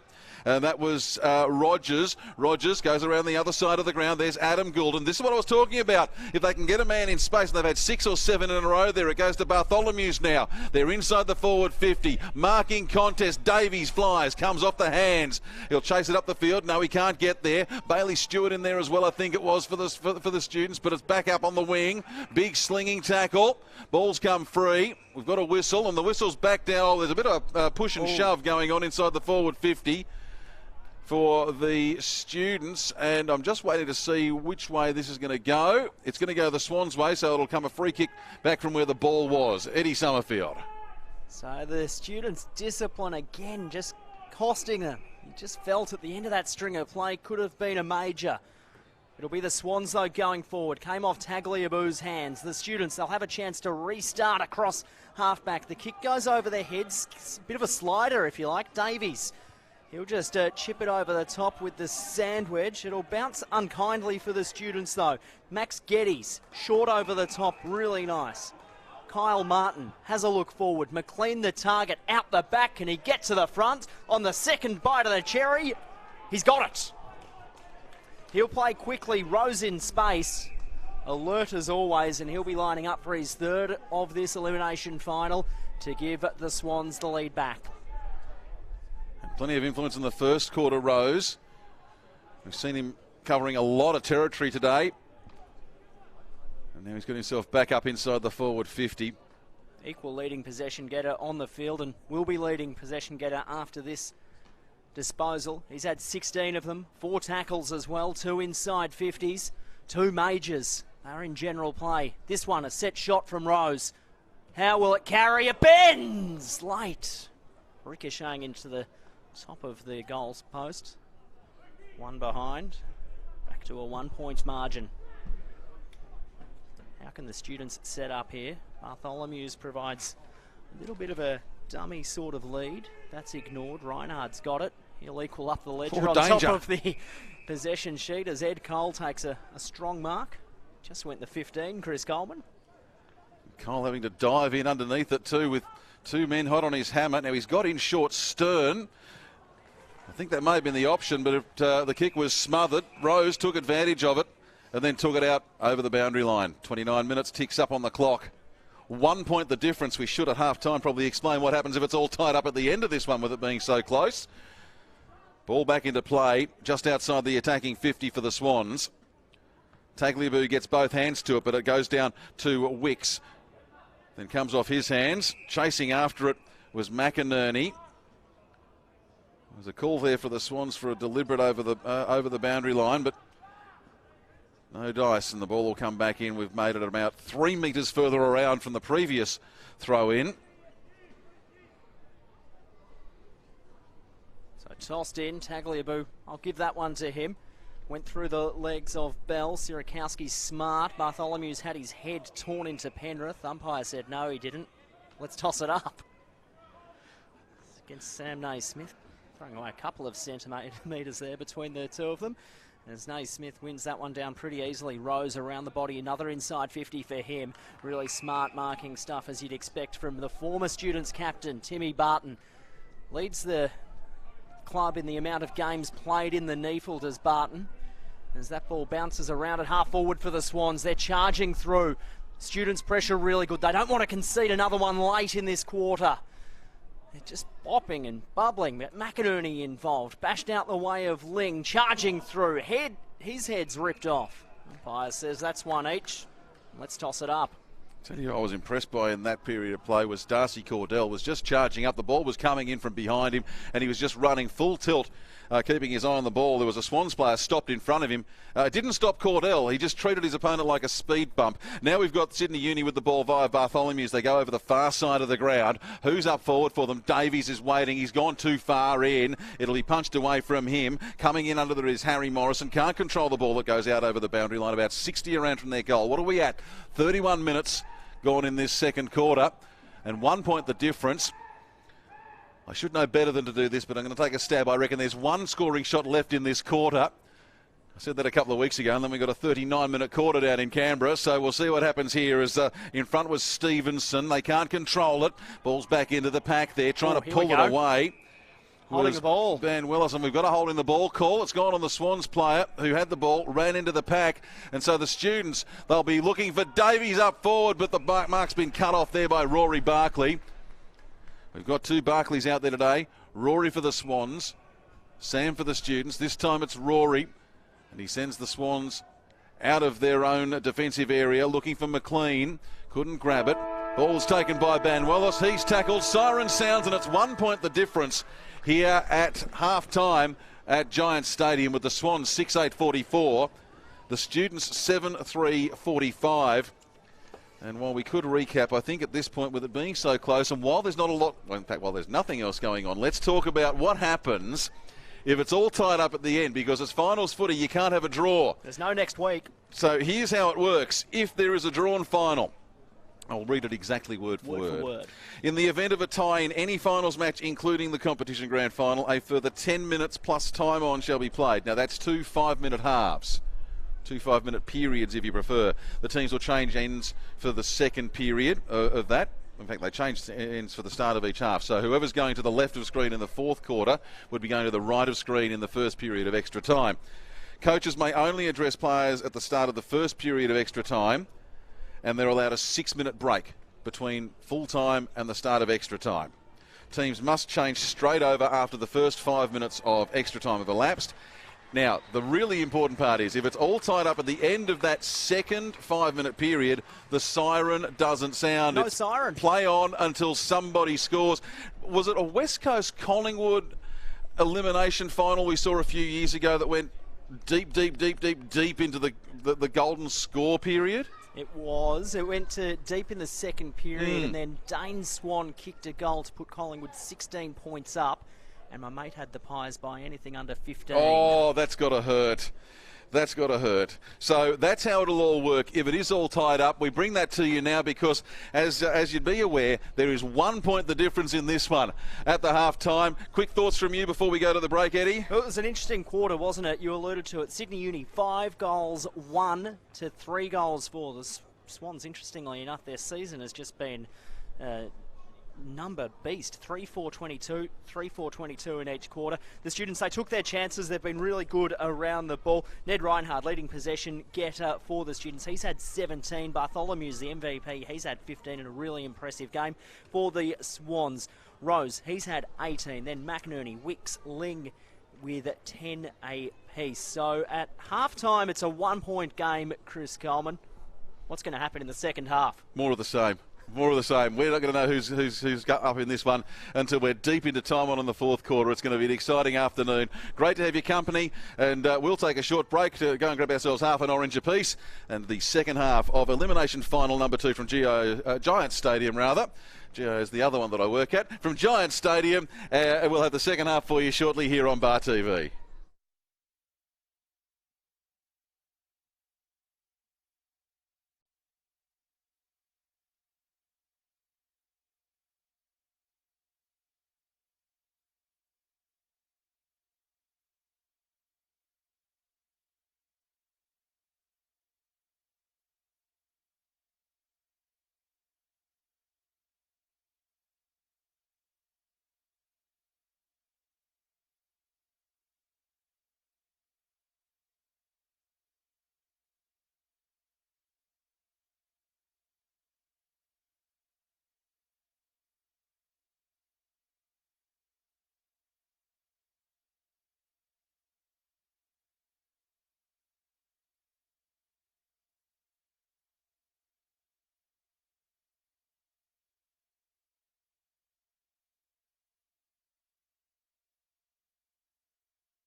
It's Elimination final day in the NEAFL. Welcome back to Giants Stadium. If you've just joined us, it's half-time, and it is Sydney Uni leading this one by a solitary point. I'm Eddie Summerfield, joined by Chris Coleman in commentary on NEAFL TV. It will be the Sydney Swans kicking to the right-hand side of your NEAFL TV. To get the second half underway, here is Chris Coleman. Indeed. Just 1 point the difference here. We've got the close one at Giants Stadium. And umpire Nick McGuinness sends the ball down. Tap is won by Tagliabue. Chasing after it there would be Vella. Ball, however, goes further forward. Now underneath it is Carroll, trying to get the defensive clearance for the Uni side. Can only get it over towards the boundary line. It goes out of play just outside the forward 50 for the Sydney Swans in the other game.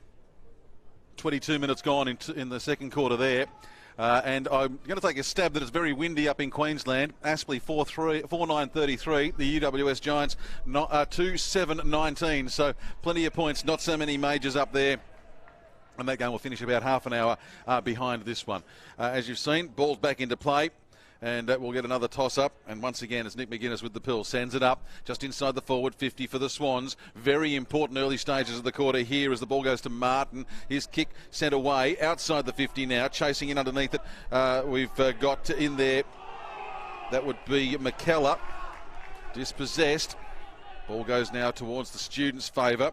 Waiting over near the interchange gates as Lewis Stevenson sends the Students into attack. The big fly from Davies. Can't get it. Ball falls to the path of Morrison. He spins around to his left, then decides to go to his right. In there is Foster. It's cleared that man. It's taken by Rose. He's been very busy, close to best on ground in the first half. And now his kick, centimetre perfect, finds Errol Goulden. Errol Goulden probably getting the edge over his brother Adam in the game so far today, but the third quarter is where players stand up to be counted. He sells a little bit of candy, sends the ball around the grandstand side. Waiting underneath it there was Hayden McLean. He was outnumbered 3-1, maybe even 4-1. Got the mark, sends it inboards, finds Foot. Foot gives it over now, finds Errol Goulden again. Ball into deep attack for the Swans. It's Cody Hurst, turns around, gets himself on a pretty acute angle for the left foot, but don't tell me. Oh, he's jagged a major. And the Swans are back in front, 7-8-50 to 7-3-45. Geez, smart stuff there from Cody Hurst. In the pocket, realised he had space, didn't have much on in the corridor. His acceleration here, outstanding. Read the bounce beautifully, weaved it onto his left boot, and geez, I don't think you'll see many better goals than that this final series. That was a pearler. Ran himself into trouble deep into the pocket too, but I guess he managed to use the pace to get himself into some space so he could get set there, but I was just worried the way he's running into the pocket that he was going to put himself into the impossible angle, but he's scored the goal, the first goal, and he's put his side back in front. The Swans up by 5. So, Swans, first blood in this third quarter, the premiership quarter, if you will. Matt Bagent tosses the footy up. Naismith won it down. Valla, he's driven into the centre of Giants Stadium. They have to be dug up when they install the Sydney Thunder pitches for the Big Bash later on in the season. Naismith wins this one down. Geez, Rose had his head chopped off. Louis Stevenson's going in hard with a tackle. And we'll have a third ball up. Watch for the free kick here as the umpire just looks to clear the stoppage area if it doesn't come out naturally. Kyle Martin bent over, picked it up, couldn't quite. Good kick out there from Adam Goulden. Got it to Bamwalos, stepping through traffic was Kilpatrick. Tristan Davies bounced over his head. Here's a chance for Stern running into the pocket. Got an unkind bounce. Swans defence will have to stand up. Well done there, Harry Morrison. And the footy will be tossed in. Forward pocket for the Students. Trailing this one by 5 points early in the third quarter. Let's see what they can muster. They kicked 2 goals down to this end in the first quarter. Deep in attack, Naismith wrestled to front spot against Tagliabue. Good pick-up. Came out the back to the league MVP. Bartholomew's around the body. Bouncing ball. But it was a behind before it came back into play. Biggest margin in this game, by the way, has only been 12 points. Wow. And that was very early in the piece when Sydney Uni, probably after a good early set of possession from the Swans who couldn't really do much with it. Sydney Uni got away. The first 2 goals through Josh Stern. But right now, it is the side in red and white as they come around the grandstand side of Giant Stadium. It's with McKellar, sends the ball up into a forward half of them, staying just in the field of play. That's very, very clever from McLean. Goes by the right foot. It's a wobbly old kick. And just into the front position is Sam Barkley. It's the punch in and sends it out over the boundary line. Throw in will be about 30 metres around from the Sydney Swans goal. Something beautiful when you see a big fella trying something creative on the footy field, and that's exactly what that was from McLean. Stretched the big long arms in. The rest of the body went well and truly out of the park, but the ball stayed in play, and it's back in play now. Attempted clearing kick, but it's still inside the attacking 50. Rose dives on the ball, can't control it. A couple of other players come in. It'll be another ball up. 47 out now from the Sydney goal.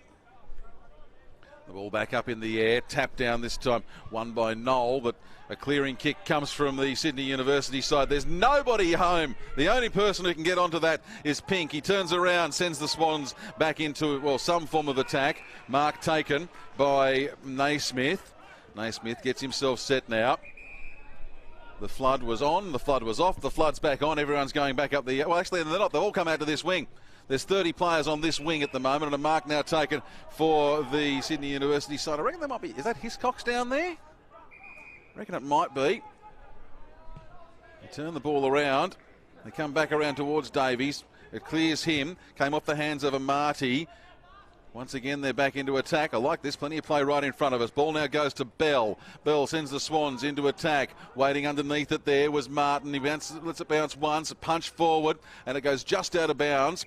Not far around from the Sydney goal, so there'll be a throw in deep in attack for the Swans. Cody Hurst looking dangerous again for the Bloods. As we've got blue skies above us here at Giant Stadium. Bit of drizzle in the second term. Bit of sunshine now. Hopefully you're enjoying this one on NEAFL TV. McInerney from the stoppage. Missing to the left. Tagliabue won that down pretty easily, but just couldn't find any of his mids as Louis Stevenson bends over to pick it up. And we're back to that 5-point margin. So Louis Stevenson will run out of the defensive goal square and just kick it as far as he can. Stern the target, Goulden from behind, but Mark's taken in front. Forced to go now. Risky business. Ed Cole, head over it, just flicking it forward. The Swans are pressing. They're still pressing. Good tackling pressure from the students, and we'll see a ball up in the centre square. As Ed Cole picks himself up, gives it back to Matty Bagent. Footy aloft.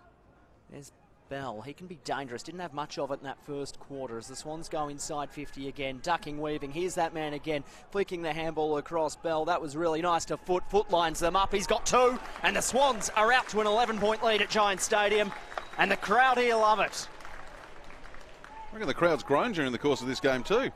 Plenty of people on this main grandstand side of the ground. It was really smart, quick play from the Swans. Bell starts to work himself into that game. And his two shots at goal today. He's just managed to get into a bit of space, hasn't he? And just line them up. And he's a really skillful player. It was Wick's apology. Sam Wick, so he kicks his first after missing one early doors.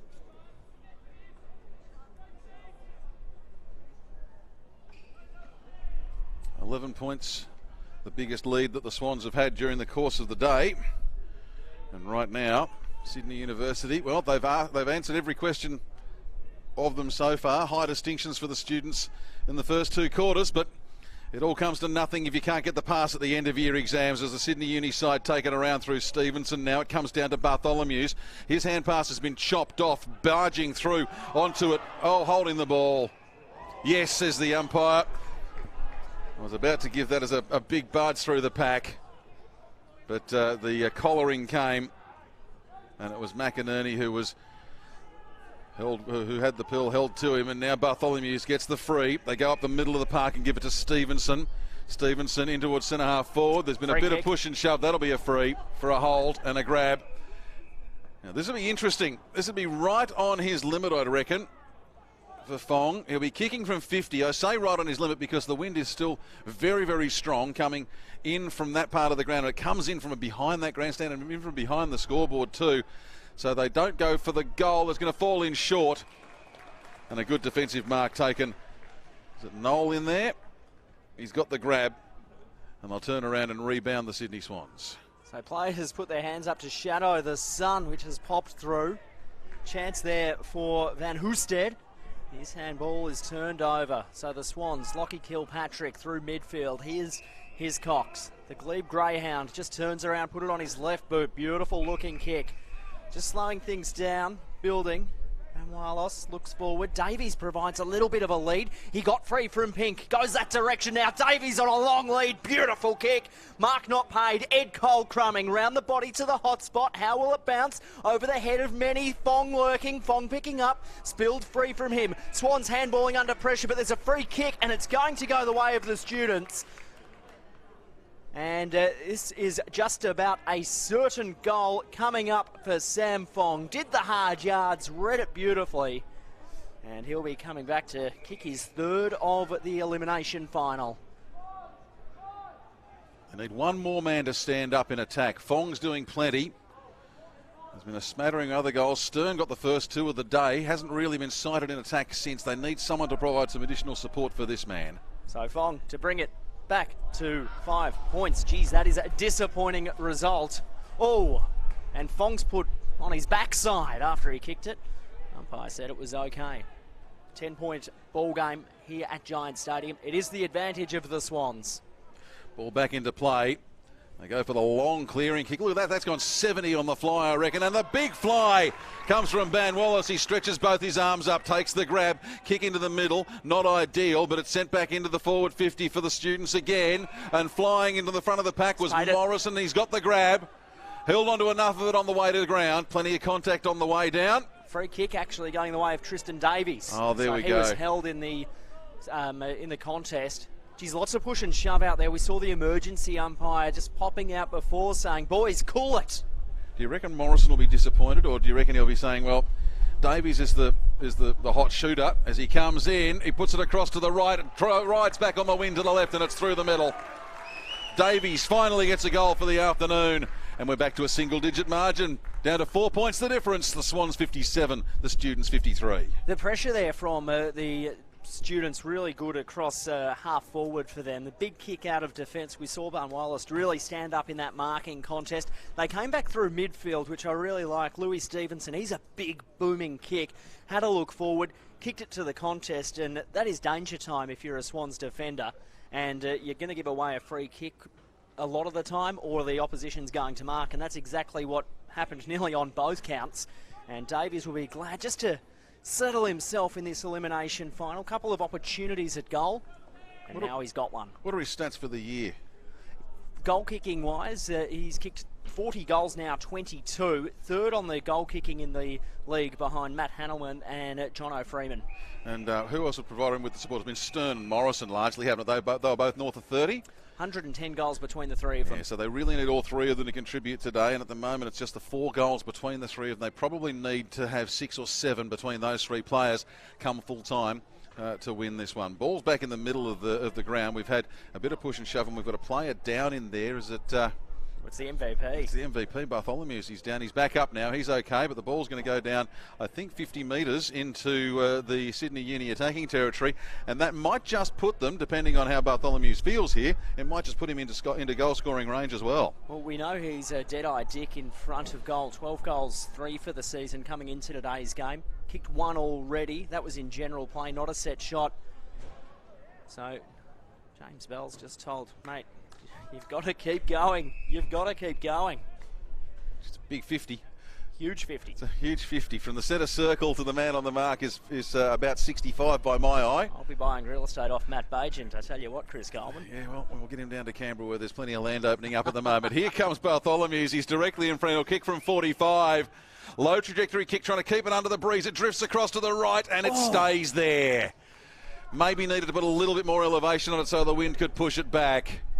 54-57 is the score. But this game, it very much hangs in the balance. 14 minutes gone in this third quarter. The Sydney Uni side have kicked 1 goal, 2. The Sydney Swans have kicked 2 goals, 1. There's nothing in it. Sam Naismith, first hands to it, couldn't quite make it stick. And it will be tossed in. So cool heads. That's what the coaches from both of these two teams will be looking for in the next 5 minutes or so. It's hot out there at the moment. Plenty of push and shove, a little bit of niggle there as we see Rose and Vella just standing front and centre from this throw-in. They'll have to actually duck the throw-in. Naismith won it down, picked up by the man in the mask in Stewart. Has his head ripped off just about. Rose on hands and knees. Veal and Bartholomew's tackling him, and we'll have another stoppage. Bartholomew's up to equal leading possession getter on the ground. He's had 19 now. Rose with 19 as well. Yeah, the Brisbane Lions. Who do you want to play, and how do you want to see him come up there? You'd like to see these sides go to a golden point and play for ever and a day in a really physical encounter. And you might just get that happening here this afternoon. Ball now out of bounds for a throw-in right on the interchange gates, directly in front of our broadcast point at Giants Stadium. 3 points the margin. Ball back into play. It swirls around on the breeze, goes the Swans' way. Rose comes charging through. He can't get there. Taken to ground with the pill was Cole. Might have got a push in the back. No dice, says the umpire. Really good tackling there from Luke Parks. And McInerney, has he given one away? No. Ed Cole went down like a sack of spuds. Louis Stevenson, he's wrapped up in a tackle. Trying to handball from what I could see, and the umpire on the other side of the stoppage could see too. So ball up. If you've just joined us on NEAFL TV, it's a 3-point ball game. 8-9 plays 8-6. It's a lead of the Sydney Swans. Valla pressing hard. And the footy goes out of play in the hands of Luke Parks. Played 5 NAB League games earlier this year for the Swans. Averaged 14 disposals, did very nicely. He's getting very willing here this game. Tagliabue is on the sidelines. He's taking a break. And you just see him in the forefront of your picture there. So he'll come back out in a moment. A long throw in. It took a ride on the breeze, all right, that one.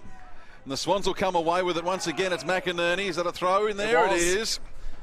Students will get the ball back. Look at Davies. They need to convert. Stevenson, he's looking downfield. Plenty of blue and yellow hoops charging down there as well. Here's the pack. Comes off the hands. It goes to Sydney's advantage. I reckon that might be Stewart in there who's gone after it. Now the ball is at Morrison who's taken the shot. It's a little bouncy one. It's bounced a couple of times and it's through for a goal. They're back in front. You love finals footy. That was lucky stuff for the students. Felt like I was watching a pinball machine after the ball came to ground. It ricocheted off the shins of 4 or 5 players. And just watch Morrison charging through here. Picked it up nicely. Kicked it off his ankle bone, it looks. I was going to say, I don't know whether it was the deliberate roly-poly kick. I'm a big fan of the smack it through 3/4 of the way up the post. I know the trend in modern footy is to roll it through, but I don't think that was a deliberate attempt to do that.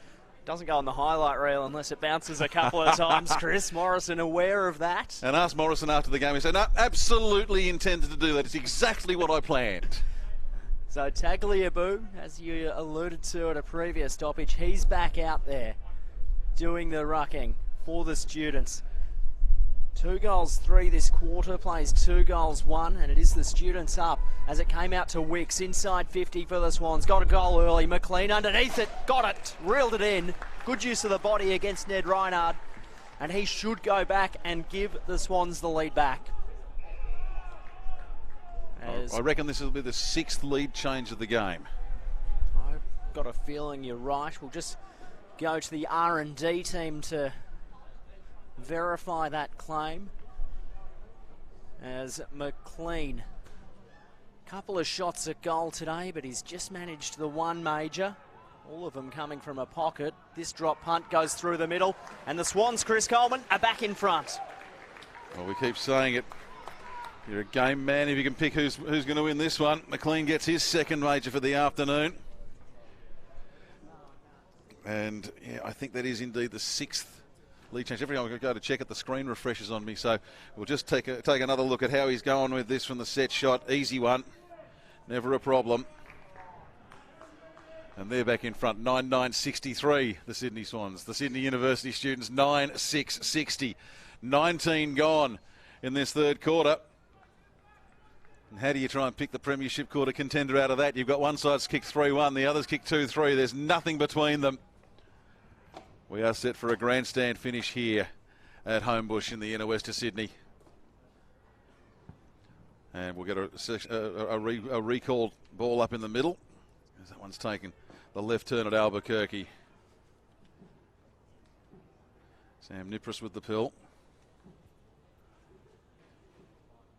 Tagliabue goes up against Naismith, and the ball comes down Sydney's way. Big air swing from the Swans, and so chasing in underneath it was Vella. He got the ball, but after 2 steps was straight into the traffic. So we'll get another ball up. Only a couple of metres outside the circle. Vella gets the secondary tap, comes down to the path of Stevenson. Lewis Stevenson with the up and under kick. Poising himself for the mark was Stern. He gets it there. Finds a little hand pass over to Bartholomew's. Bartholomew's goes forward. Waiting there is Morrison. He got a spectacular goal before, but he can't get a possession this time, and it goes over the boundary line. It'll be a throw in. 40 metres around from the Sydney University goal. I've noticed you've been gazing deeply into the stats screen, Eddie Summerfield. Have you spotted something? Nick Foster hasn't had a lot of it today. We know he can break a game open. He's just had the 4 touches. Josh Stern kicked the first 2 goals of the game. He's had 10 touches, so pretty quiet since doing that, as the Swans just somehow find the footy and clear this stoppage. But the students, they've got numbers here. 50 out to the hot spot. Who's underneath it? Wallace, he's a good overhead. Can't mark. One of his teammates stole it off him. Kilpatrick gave it back to Stern. Round the body, snapping. Can the students grab the lead back? They can! Brilliant stuff there, Josh Stern. Speak of the devil, he's got his 3rd. Oh, scrappy footy.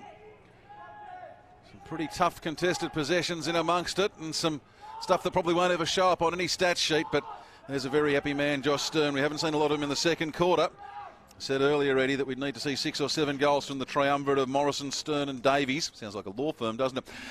Well, that's 6 between that trio. That's a very good goal. Tagliabue, the big fella, doing the hard yards with his body. And Stern finding space, as you say, and that's his 3rd for the afternoon. Forward/morning. I think it's his first for the afternoon. He kicked 2 in the AM. He kicked 2 in the morning, yes, exactly. The 11:30 start at Giant Stadium caught me out there. Hopefully you're enjoying this one on NEAFL TV. A real seesawing affair. Sydney Uni leading by 3 points.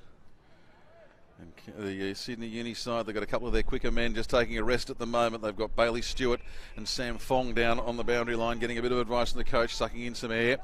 And they'll be back on for a late burst to wrap out this 3rd quarter. Secondary restart in the middle of the ground. It goes over the head of Rose. He stretches out the left arm, gets hold of it, but there's too many students' jerseys. That was Adam Goulden. And now we see it coming back forward for them. One-armed attempted mark from McKellar. Back to Rose again. Crunched after the ball's been cleared, but a mark taken downfield by Reinhard. Reinhard goes back around. Back inside their defensive 50 at the moment. Just making sure everyone's okay after that really tough stuff up forward. Carroll has it now. He's got a man around on the wing. It's Kilpatrick. They go further than that. It was Foster who was the target. Plenty of numbers there for the students. If they got anyone up forward, they have. They haven't come quite up as far in the flood as they've done in the past.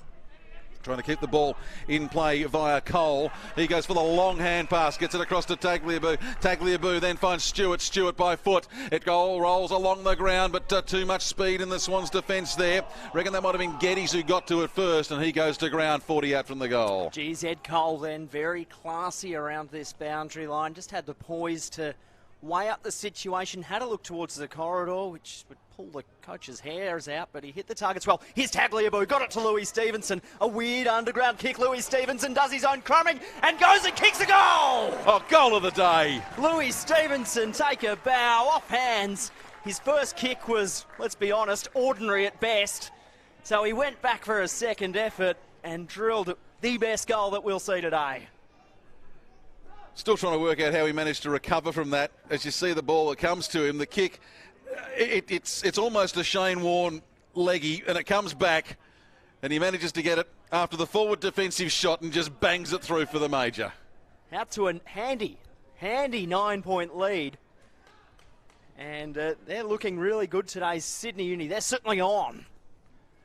What's that? They're 4th for the quarter. Interestingly, by 4 different players. Morrison, Stern, Davies and Stevenson all getting on the score sheet in this 3rd term.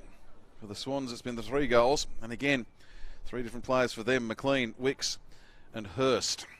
Premiership quarter quickly, Chris. Though so far today, prior to this, they hadn't kicked a goal after the 20-minute mark in any quarter. They've kicked 2 now in this third quarter, and they lead by 9. They've gone for the big lift, but that's now the Swans with the ball out of the middle of the park, and that might be McInerney going for yet another run. He sends it around over into the vacant spaces.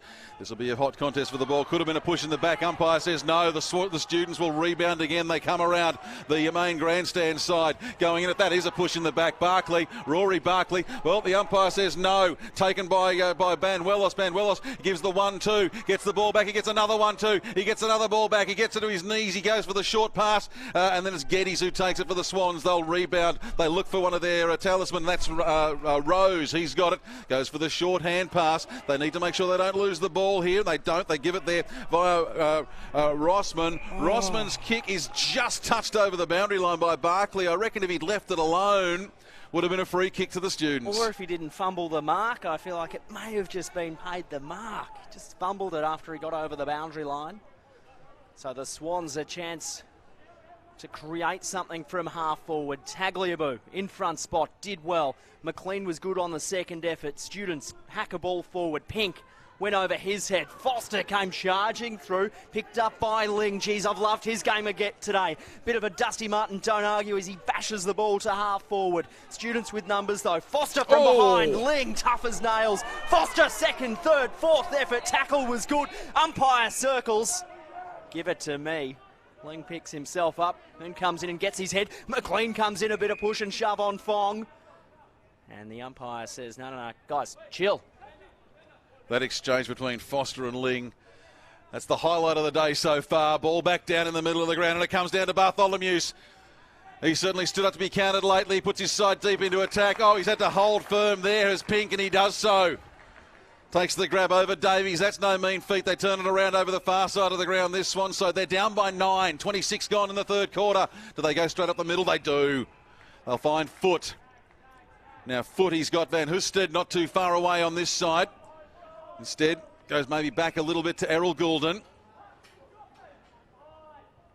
They're just looking for something to open up. They've made a big mistake of it here. Geddes is going to have to try and salvage something. He just goes soccer style. Sends it further up the ground, but there's too many blue and yellows. It's Reinhardt. He tries to get through the pack. He's dispossessed. And now, a little bit of luck going the Sydney Swans way. They're going to get the free kick.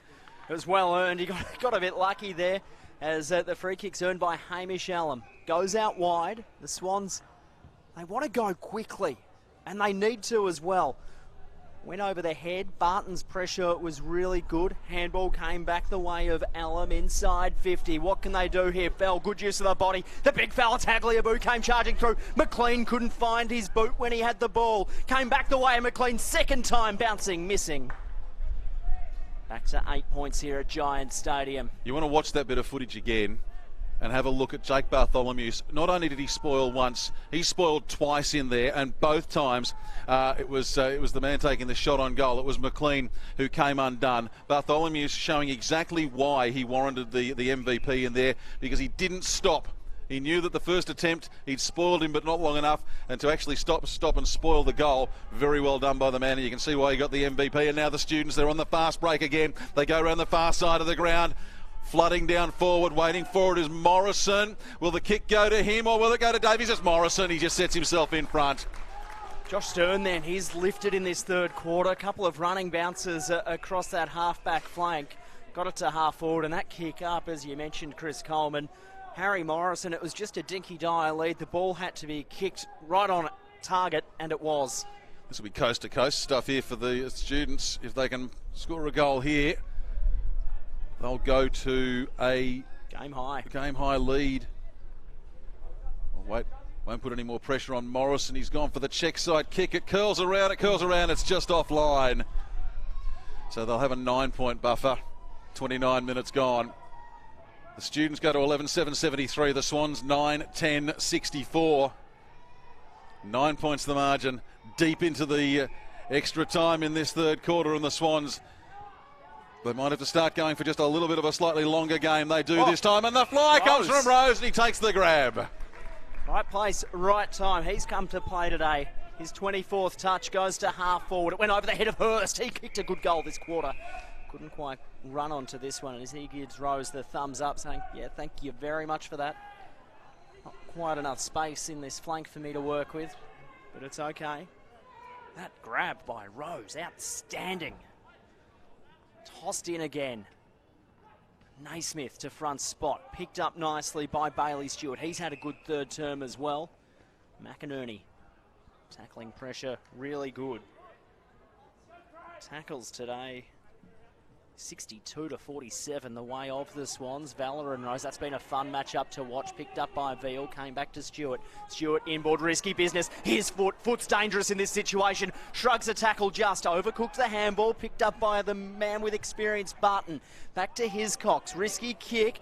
Brave stuff there from Bran Walos, free kick, and it will go the way of the Swans. Bit of indecision there from James Rose, and rightfully so. Could have arguably gone either way. Here's Errol Goulden, inside 50, long to the hot spot. Who wants it? Offhand, Students have numbers at the fall of the footy. It might come back with a bit of interest. Sam Naismith had to bend over to pick it up. Bam Wallace just hacking it out of thin air, gained to 5 metres. Sirakowski, he's had his head just knocked back into his sternum, and there'll be a free kick. Something's going on behind play here. Nick Foster's down, and I didn't see... Sam Naismith hit him really hard in the contest before. Okay, well, he's still down in the hands of a trainer. That's behind the play. We'll stick with the ball at the moment. The man who's been wearing tape across his face since about 2 minutes into this game, Bailey Stewart, has the mark now. He's got players, leads galore coming up the ground, but instead he goes long inside the forward 50. And it's Pink who stands strong, takes the mark right on that 50-metre arc. Foster's still down in back play. So the Students effectively down a man at the moment. They can't move him. They can't get him off the field. Come back around. He's not far off from where the ball is at the moment. Stewart has it, comes off hands, goes to Barton. Barton sends the Students back into attack. It's clean bowled everyone. It goes to Davies. Davies, he gives it around now, finds Stern. Stern puts it goalward. Oh, if you don't mind, he's bagged a major. He's got his fourth. And that's the game-high lead. 15 points to the break at just the right time. He knew the second he struck that, Josh Stern, that was going at nowhere but over the goal umpire's head. It's a beautiful piece of play from the Students, just something out of nothing. Davies, the smarts to know that Stern can run a little bit, and that's a beautiful strike of the ball. Nick Foster, he has come to the bench. He pushed the trainers away in that stoppage. So he's a tough cookie. He will be back out there probably in the final quarter as we tick on to 32 minutes. Geez, the Students, they kicked 5 goals in the second quarter. They've kicked 5 goals, 4 in this third quarter. The premiership quarter, they have a game-high 15-point lead. How do the Swans respond? They'll go through midfield. Why not? Handball just couldn't quite find the man there. Wicks could have been holding the footy. Umpire says, no, let's toss it up. We'll try that all again. Hot. Hot out there now. Steamy. Rain clouds circling Giants Stadium. There's a bit of blue sky out there too. Bit of volleyball goes on in midfield. Louis Stevenson clearing an up and under kick. Amadi, haven't seen a lot of him today, but he did well to hold his ground then. The Swans, they've got numbers hanging out the back. Here's Husted, his kick smothered. Here's Stern for his third in the quarter. Flicks it off to his running teammate. He'll run into an open goal. Has he got it? Foggy does! Well, Morrison was it? It was Morrison. And the Students are kicking away with it in this third quarter. Beautiful stuff there from Stern to get it to Morrison. Morrison runs his full measure here too. But this is great stuff. You called it in play. That's a nice little tap on from Stern. And I reckon he's gone absolutely as far as he could to get as close to the goal as possible. Morrison gets his third. Geez, Ed Cole then, the smother off the boot of Husted, just made that goal happen. Well, they've stood up to be counted at the moment, but let's look at it this way. It's a 21-point break now, but there's still a quarter to go. And this Sydney Swans side, oh, they will not give up. They will not go quietly into the night here at Homebush. The ball back up. Tap to his own advantage there by Naismith, and now he sends the Swans into attack. They need a goal here, and they need one late in the quarter, but it's come down to the Students again through Carroll. And he turns around. He's gone over the head of a mate in Stevenson, who's been about the best for the Students this third quarter. He's really been there when it needed to be counted. Can't get away, but it'll be a ball up. This is about 35 out from the Swans' goal. 34 minutes coming up. We've had some long quarters in the NEAFL this year. How much time left? Well, the students on this occasion decided to just clear it out of dodge, deciding to play it in the midfield. In underneath it comes McInerney, but it doesn't matter. The siren sounds. 21 points the difference. And it's not the students answering the questions, it's the students setting the questions. Have the Swans got answers? What a third quarter from these students. They kicked 6 goals for to 3 goals 2 to open up a 21-point lead. Geez, Josh Stern, he was something special in that quarter as there's push and shove going on out there at the moment as the two sides head to their huddles. Goulden and Armady, they're just antagonising each other. Umpires circling, saying, guys, go to your huddles. Get out of here. Don't do anything silly. McLean comes in, or a bit of push and shove there. Bell. We've got every umpire, bar the goal umpires, into this now. Still hot stuff. Ed Cole getting involved. Bit of push and shove with Amadi. This is hot in this kitchen at the moment. Davies moves in. James Bell's getting in, trying to pull other players out of the way. As the officials come in to try and separate the players. There's a lot on the line this afternoon at Giant Stadium as the umpires draw a line in the sand. And at three-quarter time, with 30 minutes to play, one of these teams goes home at this afternoon. Three-quarter time score, 6-4-40. Apologies there. 13-7-85 to 9-10-64. It's a 21-point lead to the Sydney Uni students. We'll take a short break here on NEAFL TV and come back with what's going to be a thrilling final quarter.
Chris Coleman and Eddie Summerfield with you at Giant Stadium for, well, the final quarter of footy for one of these sides.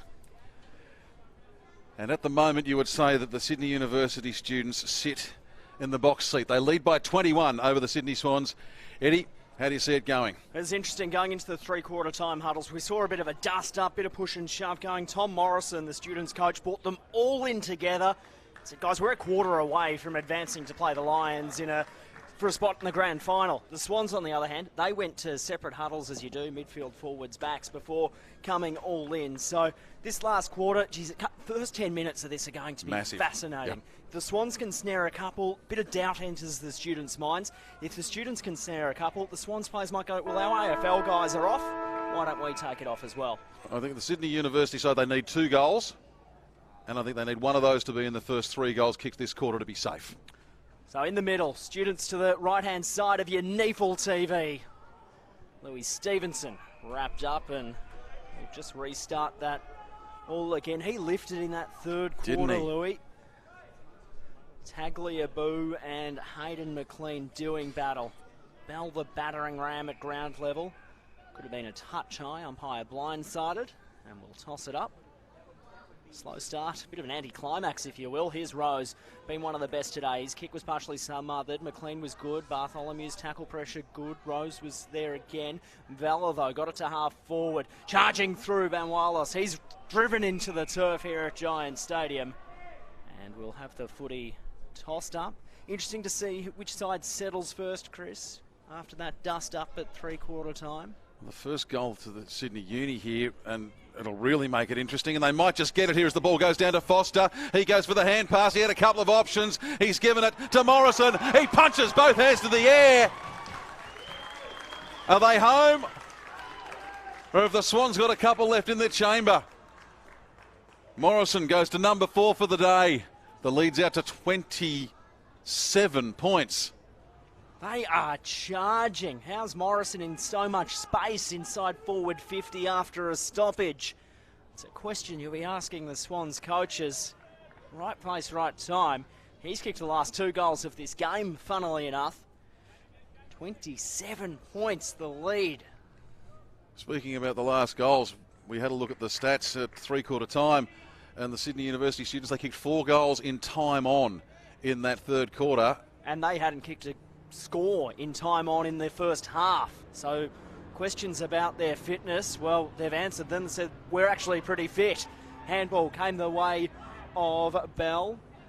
Handball back, wayward kick. Just hoping for someone to run onto it, and no one really can, so it will be tossed in. It's the big redhead Cole Martin who's taken possession, but he was already over the stripe. So the throw in to take place just forward of the interchange gates. The Sydney Swans, they've got it all to do now. They need 5 goals, and effectively they need to do it without the opposition adding to their score. Charging through the bottom of the pack was Bell, but he's been latched onto. I see that the Swans, they've thrown Darmody up forward for them. He's been playing down back all day. Hasn't really had a big influence, couple of marks, but he's one that can clunk a couple, so it could be a real weapon if they can get it down there. As Stevenson flicked it to the MVP. Bartholomew's inside 50, not quite. Toby Pink, his day pretty reasonable against Davies and Morrison down there. He got it quick, wants to go quickly through midfield. Bouncing ball came to Louis Stevenson. He can kick the distance. Opts to give it to Bam Wallace through traffic. Round 1 kick was smothered. Foster picked it up, had his head knocked off. Umpire called play on. Davies couldn't quite find the handle on the footy. Swans defence under immense pressure, and it's turned over. It was touched off the boot. Louis Stevenson's kick touched off the boot. Davies' kick went underground. Who's last man standing? Can it be the students? Stern wanted the handball knocked away from him. Throw in. Right hand forward pocket. Students deep in attack. Students have got their backs up and they are playing in front at the moment. Every player in the forward third of the ground now for the Sydney University side. A long kick from Sydney, and it'll be a foot race to see if anyone can get it. Tagliabue grabs it with both hands, goes in underneath the pack. Now comes the clearing kick from Geddes. It goes outside the 50. No one able to get it except for the students in Kilpatrick. Ball into the bottom of the pack. Oh, a bit of a crunch in there and a secondary crunch. There's got to be a high tackle in there somewhere. And there is. Is it going the way of the Swans? No. The umpire just pointed the wrong way there and it threw me. Now it's with Veal, who sends the ball deep into attack for the Students one more time. Pack flies, ball comes off the hands. It's taken there by Wicks. Wicks has, he's really rushed his kick. And that was really more of a kick in hope than in anything else. And now it goes out of bounds, and Veal will get another crack. Good to see a bit of a crowd below us here at Giant Stadium today. As Veal is a kick away from goal. He'll just set it up to the hot spot. Who wants it? Swans defence under pressure. Stern crumbing front and centre. Head ripped off. Rose there too. Will be tossed up. Just wonder whether the floodgates are about to open. If Sydney Uni get the next one, you'll suddenly think they're really going to be looking to say, well, I've got to justify a spot in the team up against the undefeated Lions next week, so they could be on for young and old. Ball comes free once again just outside the 50, and the Swans, they'll be first to the ball on this occasion, will they? Yes, they are, but it doesn't really do much good there as McLean is turned around and turned turtle. Hiscox comes in over the top. It comes free now, goes via Naismith. His hand pass goes underground. It's picked up by Reinhardt. He spins around to his left, sends it in. Short ball. It's picked up there by Ling. Ling didn't get the mark because it was on a half volley. Goes into the path there of Barton. Barton, he's still got it. He's still got it. He's tackled with the ball there. Did he have a chance to get rid of it? No, says the umpire. It'll be a ball up about 12 out from the Sydney Swans goal. The composure there of Barton, just to know I need to hold the footy. I'll be stiff if I get pinged for holding the ball. And Kyle Martin, he knew he just had to make the tackle stick, and we'll have another chance at it. Naismith couldn't quite find a teammate there. Stewart just sat on top of it for Sydney Uni. And it will be tossed up once again. It's like a tuck shop line behind the stoppage here. The Students just setting up. Naismith grabbed it out of the ruck.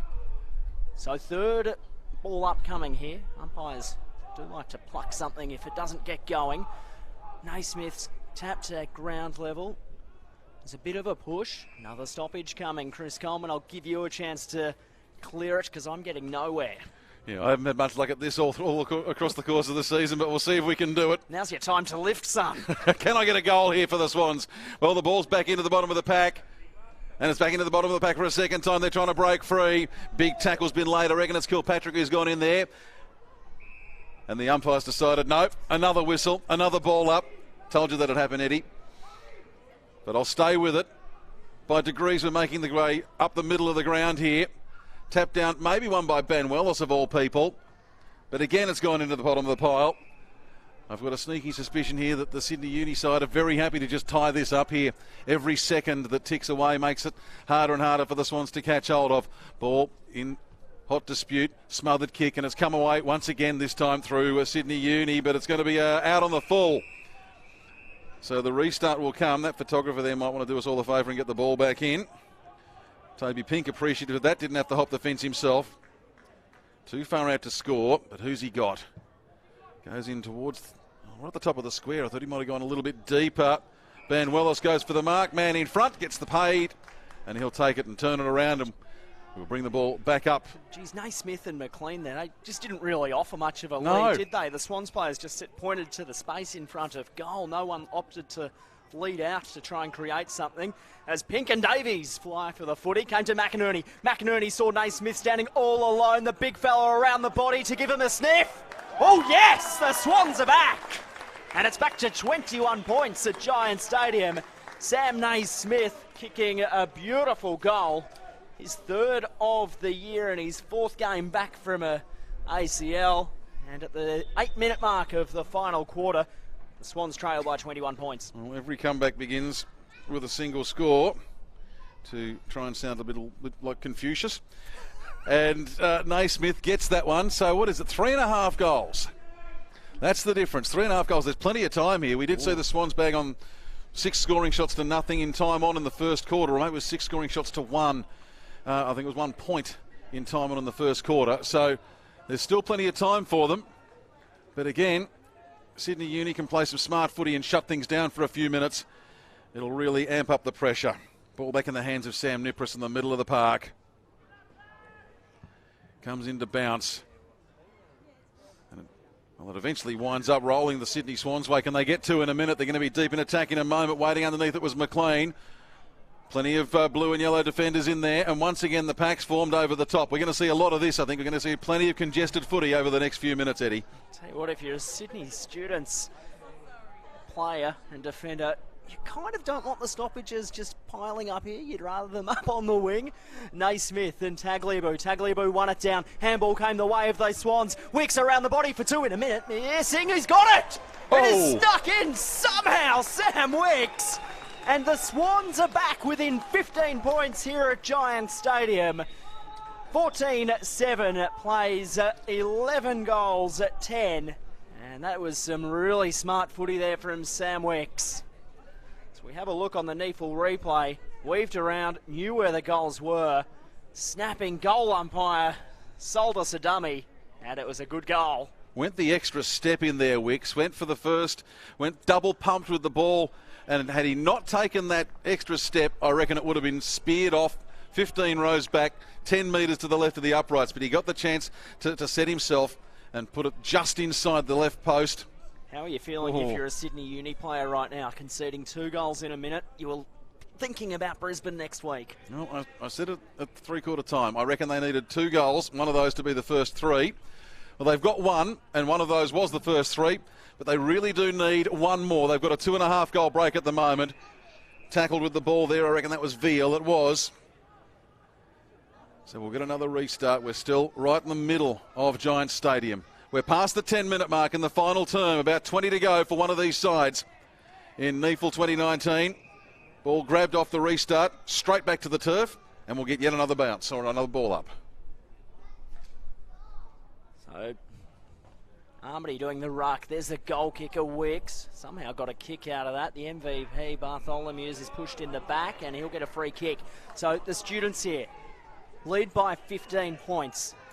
Just has a look. The MVP, that's a beautiful kick, isn't it? Inch carried, perfect. Yep, to the centimetre.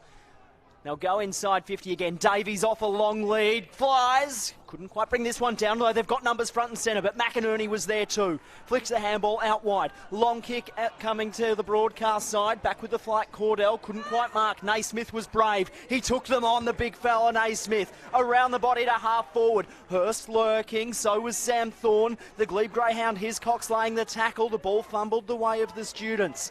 So they'll just look to slow things down, rebuild. They've got players on both sides.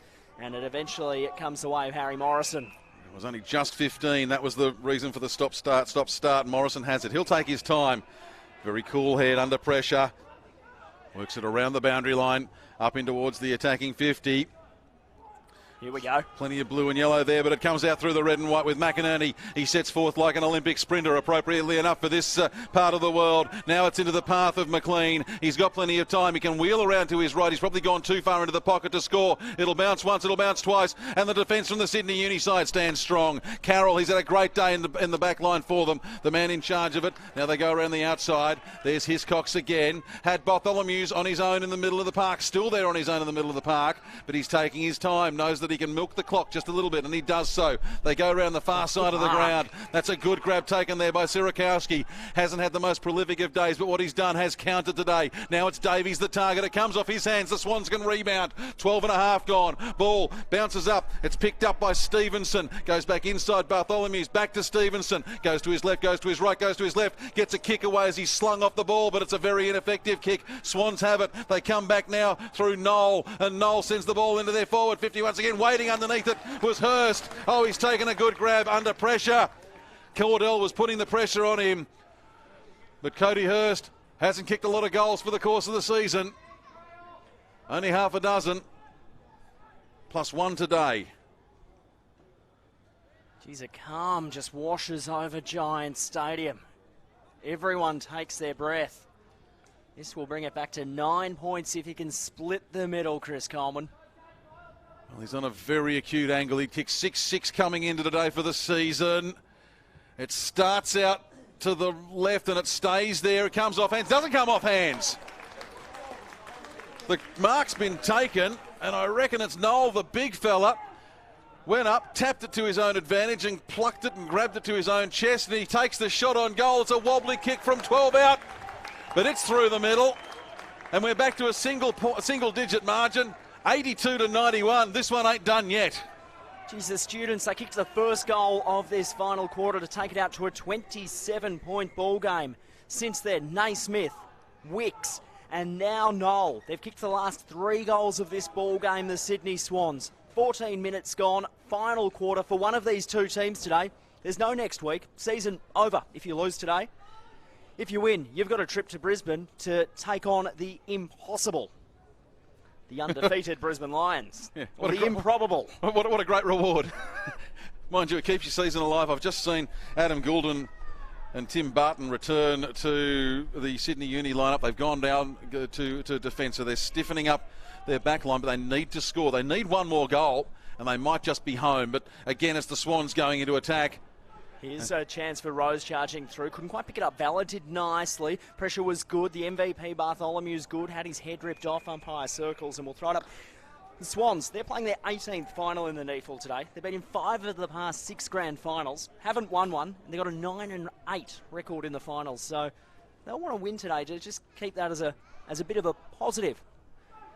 As the handball came out to Bartholomew's, umpire circles and says, no, let's throw that one up. The Students, 8th final today. They've got a 4-7 record. So a bit of work to do. Both of these sides haven't tasted the ultimate in the NEAFL.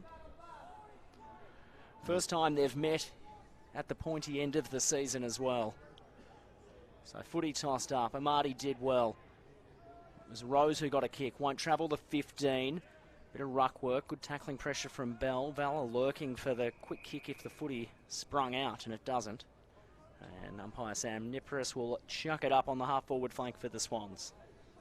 Just a lull in this game at the moment. 9 points the margin.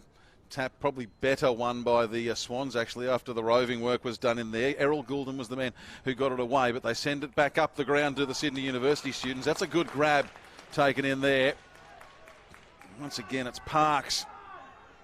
He's had some very, very good stints during the course of this game. He sends his side back inside the forward 50 again.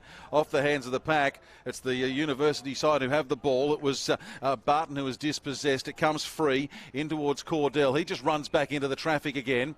Umpire says, I'll have this one. Jeez, Bart's thought he was a bit stiff then. Thought he perhaps had the mark. Ball tossed up in the air.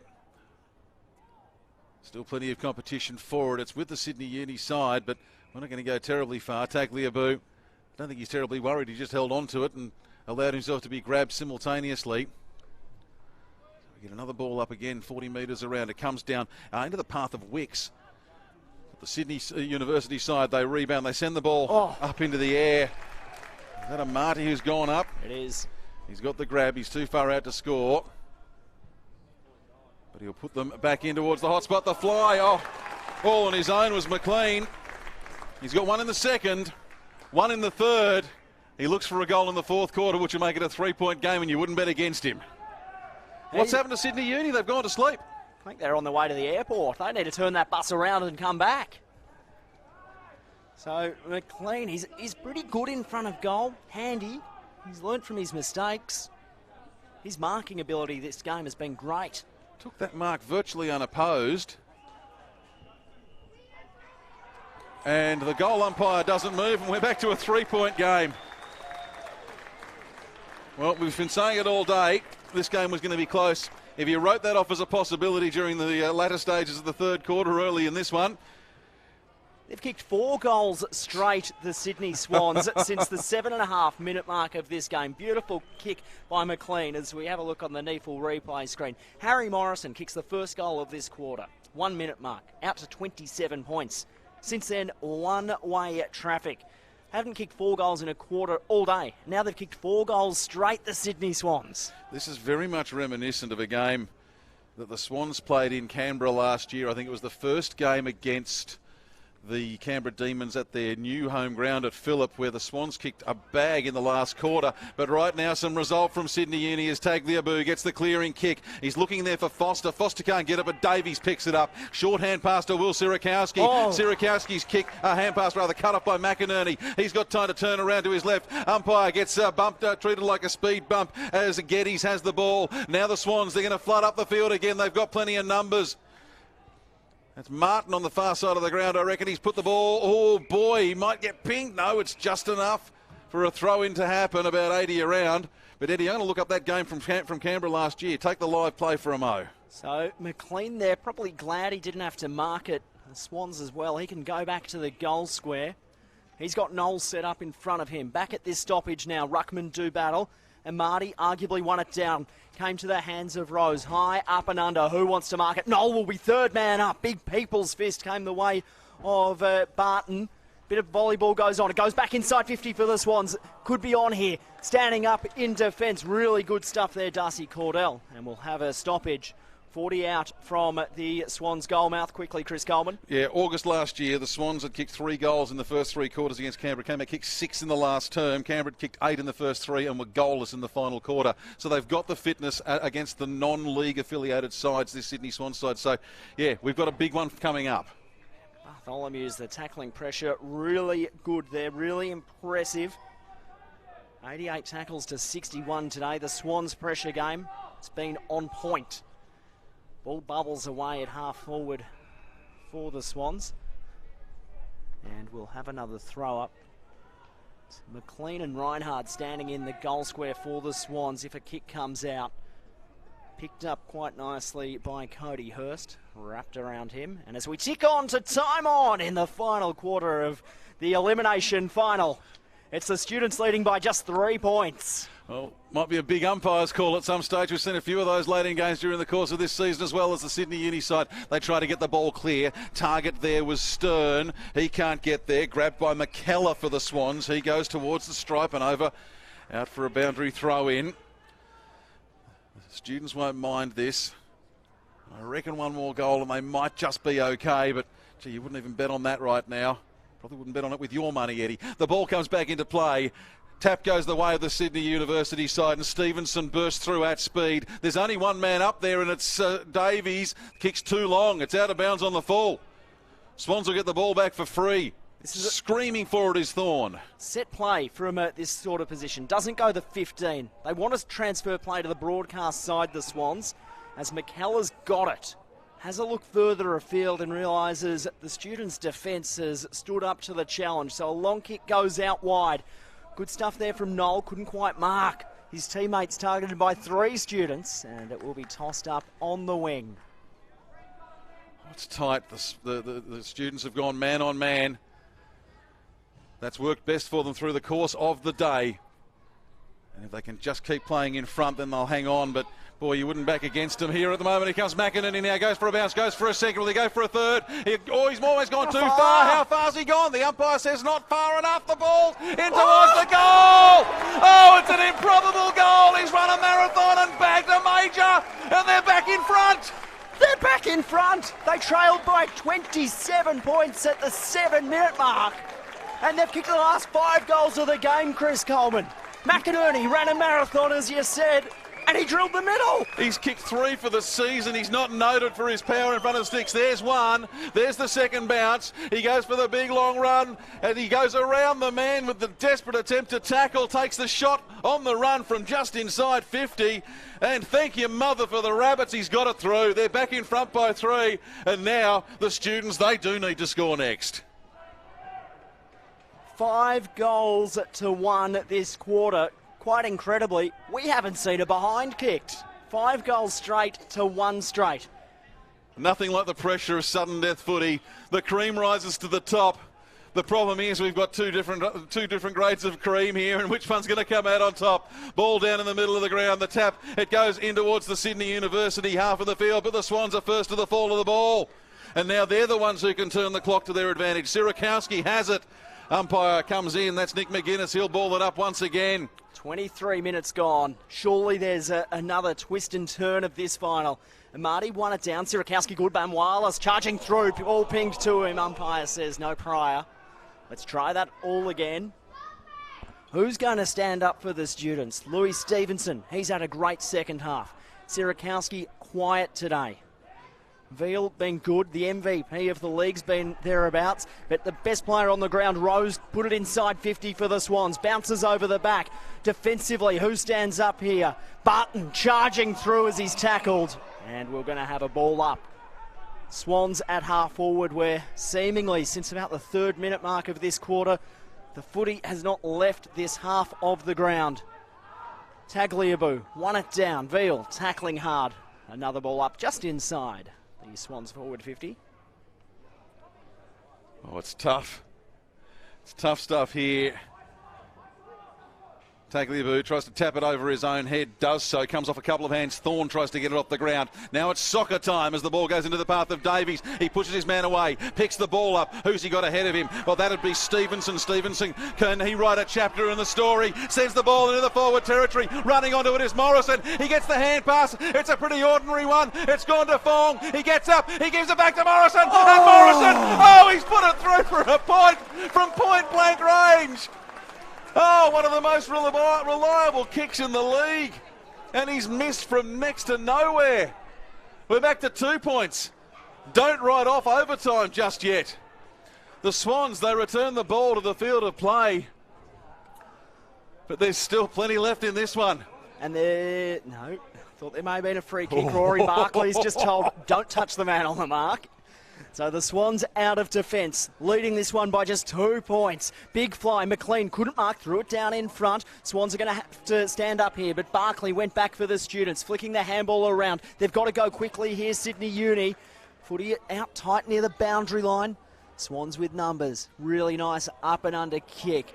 Who wants it underneath it? Couldn't quite mark on this occasion, Rogers. Been really good today. Naismith throwing his body around. Rose 2 for the Bloods. The students, they're going in hard. Rose as well.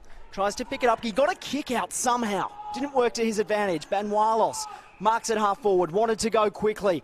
Could take a bounce. Ignored that. Lost his man, did the students' attacker. Ball fisted away front and centre. Now the Swans are on here if they can link up nicely across half back. They do now. A long kick to the centre wing position. Underneath it, McLean marks right on the chest. Huge mark that. Massive mark. So 2 point ball game. Sydney Swans leading.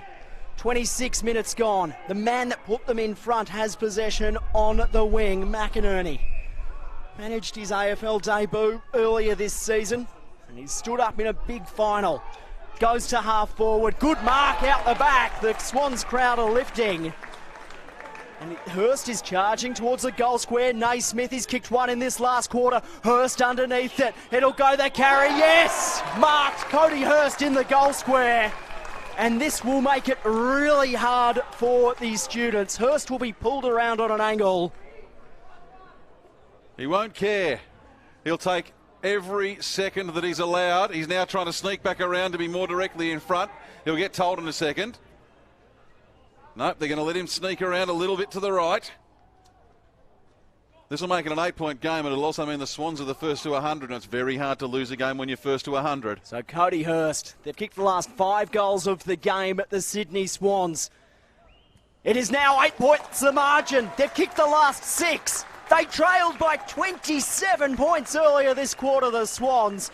And this has been one of the most remarkable last quarters you'll see in a final ever, anywhere. This is amazing. This has been absolute assault and battery here from this Sydney Swans side. And the goals have been scored by players, in some cases, you wouldn't expect. McInerney, Naismith, Noel. Hurst got his second for the game. McLean got his third. Wicks got his second, but there's been 6 different goal scorers. How do you stop that kind of multiple attack? 8 points the difference. We're 7.5 minutes into red time. I still reckon we've got 5 to go. Have we seen the final chapter? I don't think we have. Ball's back in the middle. Take a breath, Eddie. I'll take it for a second and then I'll let you jump back in. Pick the jaw up off the ground. I'm stunned, gobsmacked here as we wait for Sam Nipris to bounce the ball. He does. Tagliabue gets the best of it, punches it back down into the centre of the park, but Rose swings the left foot at it, goes up towards centre half forward. That would have been fatal had the mark been taken. The free's been paid. Over the shoulder, chopping the arms. Take your pick. Geez, he was a late in, Hamish Allen. And now this to ice the game. If he gets this, this will be 7 goals from 7 players. Almost sounds like a Hollywood movie. Here he comes. He's kicked 5 goals, 3 in his 4 games in the NEAFL this season, Hamish Allen. And can you blame him for taking as long as he possibly can? He's directly in front. He'll kick from just on the 50-metre stripe. Exactly on the 50-metre stripe. It's curling away to the left, and it's a point. 9 points the difference. We can rule out overtime. We can rule out the draw. But the Sydney University side, they need to go long. They need to go up the middle. They do. Sirakowski's the man who's got the ball. He can't control it. It comes out wide. Oh, Pink. Great work from Pink to turn the Swans back into attack. Now the ball's with Kilpatrick. He's got the mark. He's been hassled there by Martin. Goes short. They need some players flooding up forward. They're all on now. Here comes Davies. He goes through. He can't take the ball. It goes to ground. They turn around once again, this Sydney Swans side. Kilpatrick will be good in defence. He's been one of the best for Sydney Uni today. He needs something special. Who's he got? He's got Adam Goulden on the inside. They go around the outside.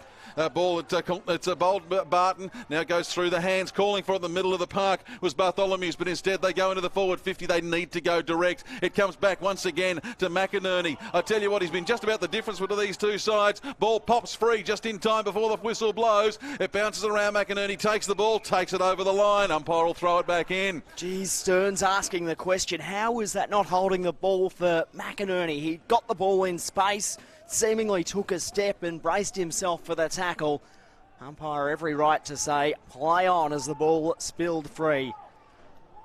It's a 9-point lead the way of the Swans. This came out the back of the pack. The Students, they need the next one if they're going to advance a week in finals footy. Hurst, he's been great this last quarter. Came the way of Goulden to the hot spot. Off the ground, what was that? It was great from the Swans. It bounced out of the hands of the Swans defender. Ball umpire circles, and it will be tossed up. 40 metres out. Students in attack. Just ticked over 30 minutes in this final quarter. Winner plays Brisbane next week for a spot in the grand final. Barton came charging through. Good tackle laid by Rose. Umpire says, give it to me. Let's try this once again. Every player on the ground is in the Sydney Uni half of the ground. Every player bar three inside that forward 50-metre arc for Sydney Uni as well. It's very much congested. The ball, it comes free down towards Cordell. Cordell sends the ball in towards the forward square, but it's gone out on the fall.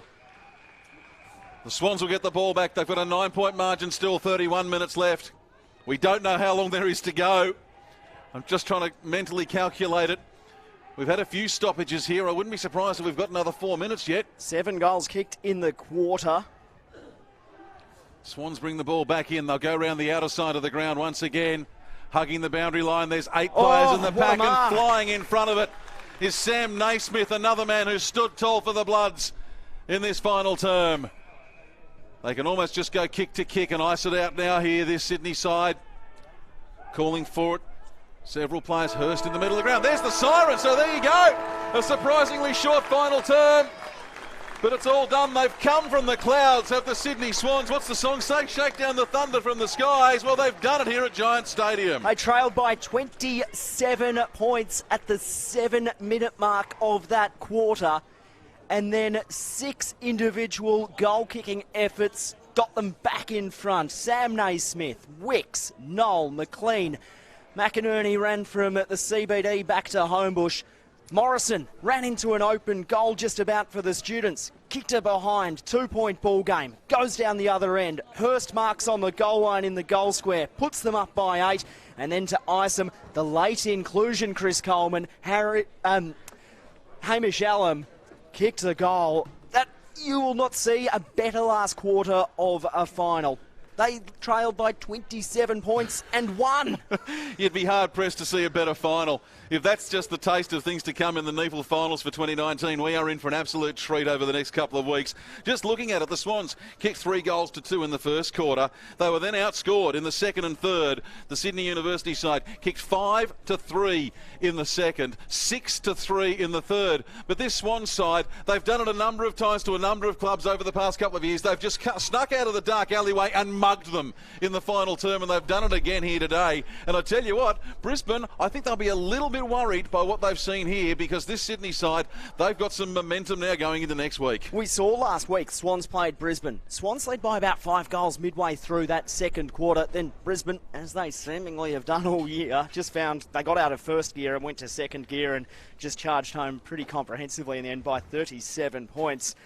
What a great game of football. Possession winners just quickly. Louis Stevenson, he finished the day with 30 for the Students. Bartholomew's the league MVP. his season's now done. 29 possessions, Reinhard 24. Across at the Sydney Swans, it was Rose. He was good from go to woe, 28 touches. Wicks, he finished with 21 and a goal. And McInerney, he finished with 19. Pretty impressed also by the game of Matthew Ling. He's battled injuries the past couple of years, and he is one to really look out for if you're a Sydney Swans fan. Pick 14 in the 2017 draft, so good to see him playing some footy. And how are those scenes on the middle of Giants Stadium, Chris Coleman? Just high fives all round for the Swans.